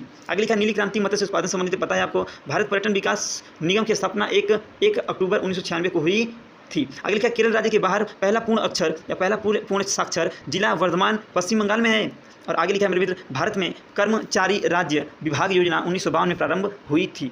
आगे लिखा है बाड़मेर के बारे में। बाड़मेर ये तेल के विशाल भंडार पाए जाते हैं। आगे लिखा है वाइट गुड्स के से तात्पर्य अभी जातीय वर्ग द्वारा वैदिक इस्तेमाल में प्रयोग के लिए जाने वाली वस्तुओं से होता है, जैसे टीवी, फ्रीज, वॉशिंग मशीन आदि। लिखा है कि वाइट गुंडस की विशेषता यह होती है कि प्रदर्शन प्रभाव से इन वस्तुओं के उपभोग को प्रोत्साहन मिलता है। आगे लिखा भारत का सबसे अधिक विदेशी व्यापार यूएसए से होता है। कहाँ से होता है? यूएसए से होता है। हरा सोना चाय को कहते हैं, सफ़ेद सोना कपास को कहते हैं, काला सोना आपका मुंशी जी को मतलब कि हाँ ठीक है, काला सोना किसको कहते हैं? कोयले कहते हैं। स्वर्ण मंदिर या द्रव स्वर्ण कहते हैं, सॉरी स्वर्ण मंदिर बोलिए हमने। पेट्रोल को कहते हैं द्रव स्वर्ण। भारत में नए निजी बैंकों की स्थापना के लिए न्यूनतम चुकता पूंजी 500 करोड़ होनी चाहिए। बैंकों में ग्राहक सेवा सुधारने के लिए सुझाव देने वाली गोई समिति थी। अगली क्या शेयर घोटाले के लिए जानकी रमन समिति बन चुकी थी। भारत की सबसे अधिक बड़ी म्यूचुअल फंड संस्था यूटीआई है। भारत में मनी ऑर्डर प्रणाली की शुरुआत 1980 में हुई थी। और आगे लिखा है दलाल स्ट्रीट मुंबई में स्थित है। भारत की विदेशी मुद्रा का सर्वाधिक भाग पेट्रोलियम के आयात पर खर्च होता है। अर्थशास्त्र में निवेश का मतलब शेयरों की खरीदारी से है। आगे लिखा है भारतीय यूनियन ट्रस्ट यूटीआई का 30 जुलाई 2007 के नाम बदलकर एक्सिस बैंक लिमिटेड कर दिया गया। बात करते हैं शेयर होल्डरों के स्टॉक पर हुई कमाई को लाभांश कहते हैं मेरे मित्र। और आगे लिखा है पानी पंचायत योजना उड़ीसा से संबंधित है।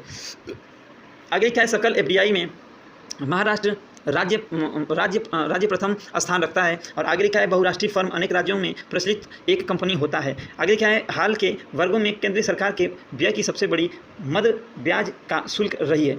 आगे लिखा है कि अर्थशास्त्र शब्द यूनानी भाषा से लिया गया है। आगे लिखा है मुद्रा। आगे लिखा है सूक्ष्म अर्थशास्त्र का संबंध व्यक्तिगत यूनिटों से है। आगे लिखा है व्यष्टि अर्थशास्त्र और समष्टि अर्थशास्त्र आपके शब्दों का निर्माण रेगुनर फ्रिंच ने किया था। आगे लिखा है मेरे मित्र मुद्रा आपूर्ति भारतीय रिजर्व बैंक द्वारा नियंत्रित की जाती है। आगे लिखा है मेरे मित्र उपभोक्ता द्वारा अपनी आय को अपनी इच्छानुसार व्यय करने की स्वतंत्रता उपभोक्ता प्रभुत्व कहलाता है। आगे लिखा है कार्डो के अनुसार सिद्धार्थ ने पूर्ण अधिकार बाजार की अवधारणा दी गई है। आगे लिखा है मेरे मित्र भारत का अभिनव सिद्धांत सुम्पीटर ने विकसित किया था। आगे लिखा है लाभ के गतिशील सिद्धांत का प्रस्ताव क्लार्क था। और जवाहर रोजगार योजना ग्राम पंचायत योजना द्वारा क्रियान्वित की जाती है। मूल्यवर्धित कर WAT सबसे पहले फ्रांस में लागू हुआ था। और आगे लिखा है मेरे मित्र कि भारत में न्यूनतम मजदूरी अधिनियम 1948 में पहली बार स्वीकृत हुआ था। आगे लिखा है अनुसूचित बैंकों को पंजीयन राष्ट्रीय विकास बैंक के अंतर्गत कराना होता है। और आगे लिखा है भारतीय रेल के राजस्व में माल यातायात आय का प्रमुख योगदान रहता है। और आपके आगे लिखा है पशुपालन के साथ खेती करने को मिश्रित धातु कहते हैं। आगे लिखा है मेरे मित्र गांव से छोटे कस्बे और बाद में शहर तक लोगों के अपने को तरलवार प्रकाश कहा जाता है। आगे लिखा है निरपेक्ष सेवाएं प्रतिभूतियों को सुरक्षित रखने के लिए एक एजेंसी है। और आगे लिखा है मेरे मित्र लोक वित्त में अधिकतम सामाजिक लाभ का सिद्धांत डेल्टन ने दिया था। आगे लिखा है व्यापार चक्र में 4 चरण होते हैं। और आगे लिखा है गोल्डन हैंडशेक स्कीम स्वैच्छिक सेवानिवृत्ति से संबंधित हैं। आगे बढ़ते हैं मेरे मित्र और आगे बात करते हैं, बस कुछ ही पेज बचे हैं। लिखा है भारतीय अर्थव्यवस्था में शिथिल कार्य जनवरी जून को माना जाता है, शिथिल काल जनवरी से जून को माना जाता है। माल्थस का जनसंख्या सिद्धांत निराशवादी है और आदर्श जनसंख्या सिद्धांत आशावादी है। 1911 में मेरे मित्र भारत की 15वीं जनगणना हुई थी। चेक एवं वैकल्पिक धन का उदाहरण है। भारतीय कृषि क्षेत्र में अधिक उपज वाली किस्मों का कार्यक्रम 1965 में आरंभ किया गया था।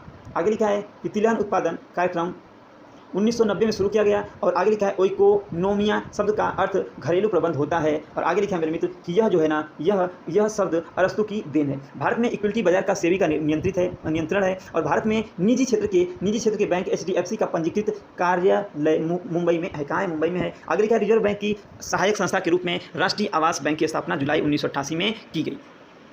आगे लिखा है मेरे मित्र कि H1 की वीसा का संबंध अमेरिका से है। किससे मेरे मित्र? अमेरिका से है। और वर्तमान में औद्योगिक समितियों के लिए उपभोक्ता कीमत सूचकांक का आधार जो है 1982 है।